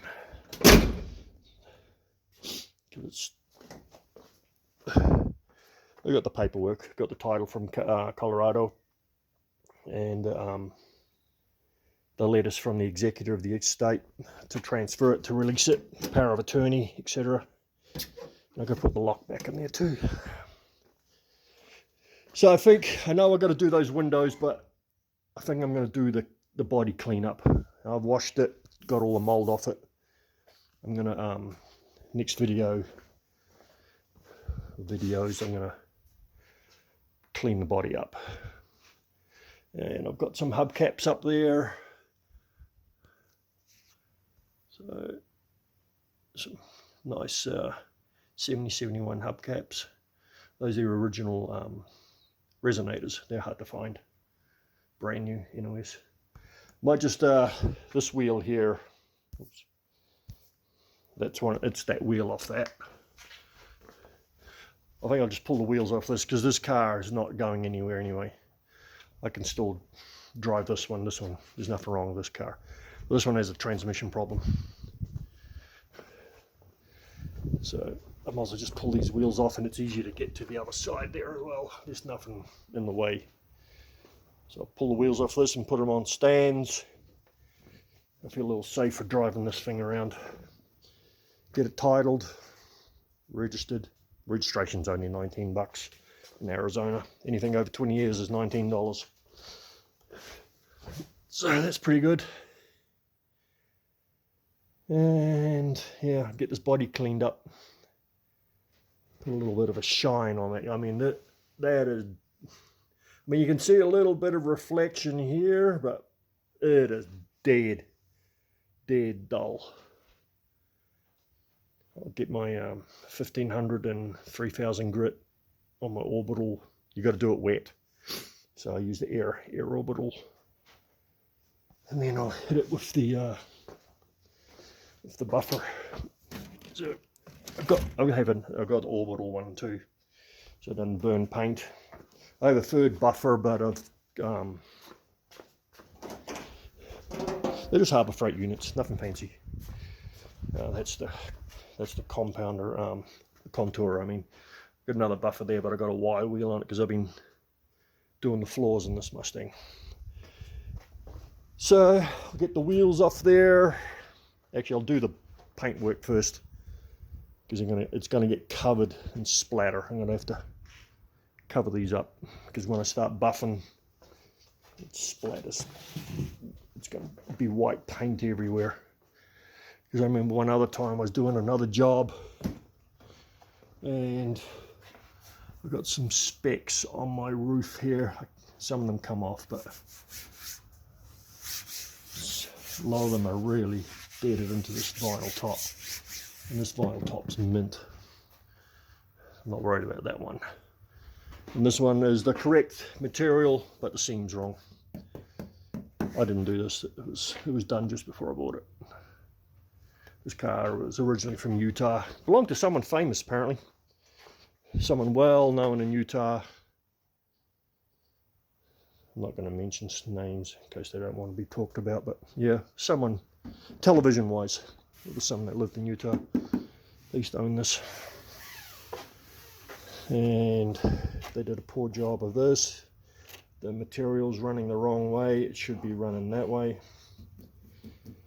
So this car is pretty clean actually. Just the paint's gone on it, but it's not a rust bucket. You can see it's all crazed. We've got a couple of Wisconsin winters. The guy that owned it lived in Wisconsin for 2-3 years. He left it sitting outside, so the winter got to the paintwork, moisture and then frost. But it's a good running car. 69, later 69. And also I got to pull the grill out of that other car. Get that fixed. But yeah, so she runs and drives. Get the alternator put on. No need to video that. It's just basic. I've just been lazy, just trying to get this thing running and driving. Get it so it's charging, so I don't run the battery dead. I'm just going to clean this roof up. I know it's got some rust holes in it, but I'm just going to bed liner it black for now until I decide what to do with this car, whether to restore it, paint it. I don't like this color. I want to paint it kind of a aqua teal color. That's a bright blue. That's actually a optional extra color. It's called Glamour Moon Dust Blue. Used to be called Stardust until the Stardust Hotel sued Ford for using the name. So they had to change the name to Moondust. So 69s are Stardusts and these are Moondusts. But yeah, I don't like this white. It's just so boring. If I do a teal color, it still match the interior with the blue. Now we'll see how we go. Maybe I'll just, may even just sell it. Oops, hit my camera. Just pull the vinyl off.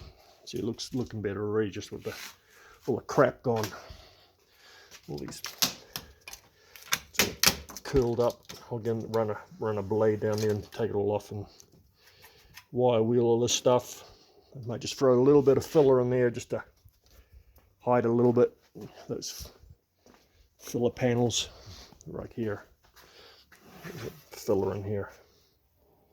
Just paint this black.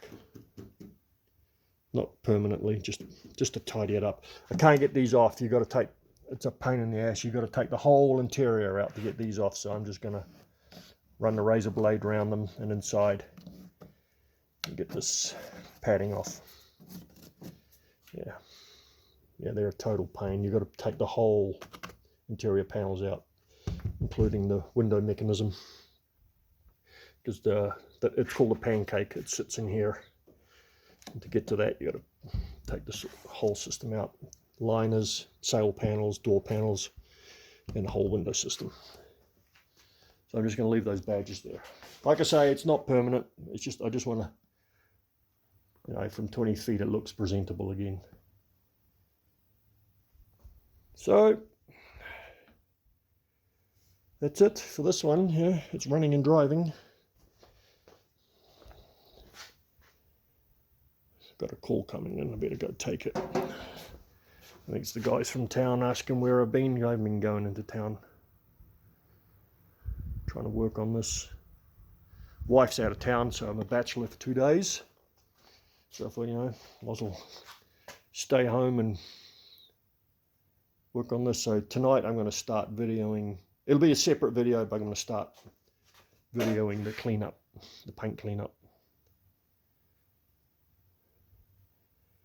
I used to be a detailer, did that for a living for quite a while. It was a fun job when I was younger. Get to drive all sorts of cars, used and brand new. We did a lot of brand new dealerships. So I know what to do with paintwork, what I can do. And the windshield, it's going to have to wait. Just going to have to take the risk of driving it until I get pulled over and get a repair ticket, a repair warning. Blew the mirror back on. I've got some So that windshield glue. Probably just get a couple of radiator hoses for this, because those tubes are quite expensive. I put a set in that. You can see the brand new tubes in here, just to drain the water out of those vents. That ventilation system. There's the tubes. Some guys use radiator hoses. Okay, that was it. Went for a drive. She stops. She starts now on the key, which was good. Look at that door gap. This car has had some issues. You know, that door doesn't close properly. All right, keep yapping. See you on the next one. Bye, guys. Hey, please like and subscribe. I need the subscriptions to keep going. I really do, guys. I need to hit that 1,000 subscribers. I'm nearly halfway there. I mean, I'm being honest, it'll help me out financially a little bit. You know, I'm not going to make thousands. I'll be lucky if I made $100 a month or $200. But all the money goes back into these. And I'm not, you know, I don't know if you can see that. You guys can see that again. See the black lines? See that? It's the lights, the LEDs were the frequencies, the LEDs or whatever. It's acting up on the camera. When I hold the camera at a certain angle,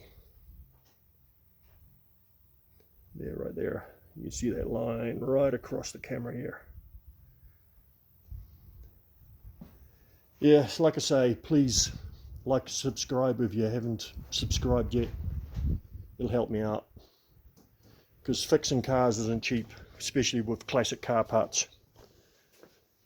You know, I try to, you know, honestly, it's cheaper to buy a whole car than to go and try and find parts at a junkyard. Most of these cars out here, I mean, I think I've got $1,000 in each one as a complete car with, you know, most of them are title now. Even this gold car here, I paid $1,000 for that. It was a package deal. This one and the white one, I paid $2 grand for the two of them, and that's a running driving car. And same with this one. It's about what I paid for this. Those ones out there, yeah, I don't want to tell you what I paid for those. That blue one is the most expensive car I've ever bought. It's because of the color. It was a rare color, but I'm just not happy with the car, you know, plus getting vandalized. It really pissed me off. So I've lost interest in it. I do want to sell it.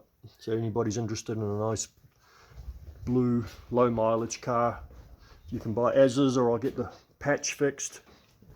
And you can see it's solid metal. There's no rot in there. It's a good solid car. Interior is nice. Yeah, the worst part is that button on the seats wore out. Drives very nice. And I do have to fix that rattle. And the transmission. The transmission will be fixed. So if anybody's interested, just hit me up. My email's on the YouTube. It's open. I think my phone number's on there too. If you're interested, just call me. So, because what I really had planned to do was just stick with the 69s. I'll probably keep this old girl because she's so beautiful, but I just like the 69s. I don't know why it is. I prefer the upholstery pattern inside, you know, with the diamond pattern. And I'm not really a fan of the hidden wipers. I like the exposed wipers. A lot of guys like the hidden wipers like that. They think it's clean looking, but You know, the 69s was the original design, or 68s. I think that's an October 68 car. That's a July 68. It's April. That one's a 70. And those three are 69s. They're all around the changeover period. That red one has no headrest, so it's an earlier car. The black one does have headrests. Yeah, I can't remember I think that car there is an early car? I think it is. Pre-July car, 68. That's the one I got out of California a couple of weeks ago.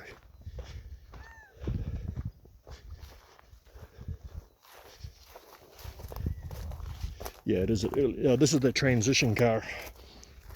So this car was built in August of 68. It's got the very early 68 steering wheel, but the later seatbelt. And these are later cars. Another way to tell early cars too is if you can't get the door open, or for whatever you can't see the VIN number. Regular 68s or 69s, the tag is here, and on the very early cars, the tag is on the passenger side. It's kind of strange. I think this one has the tag. The passenger, see, the passenger side tag, and so is this one.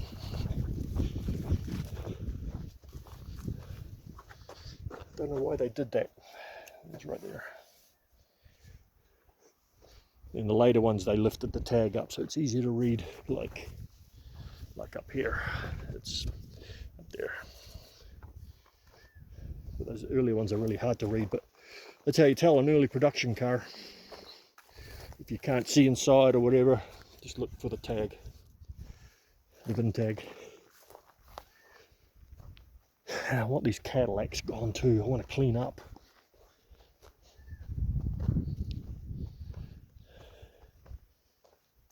Alright guys, I know I keep waffling on. Just keep yapping and yapping.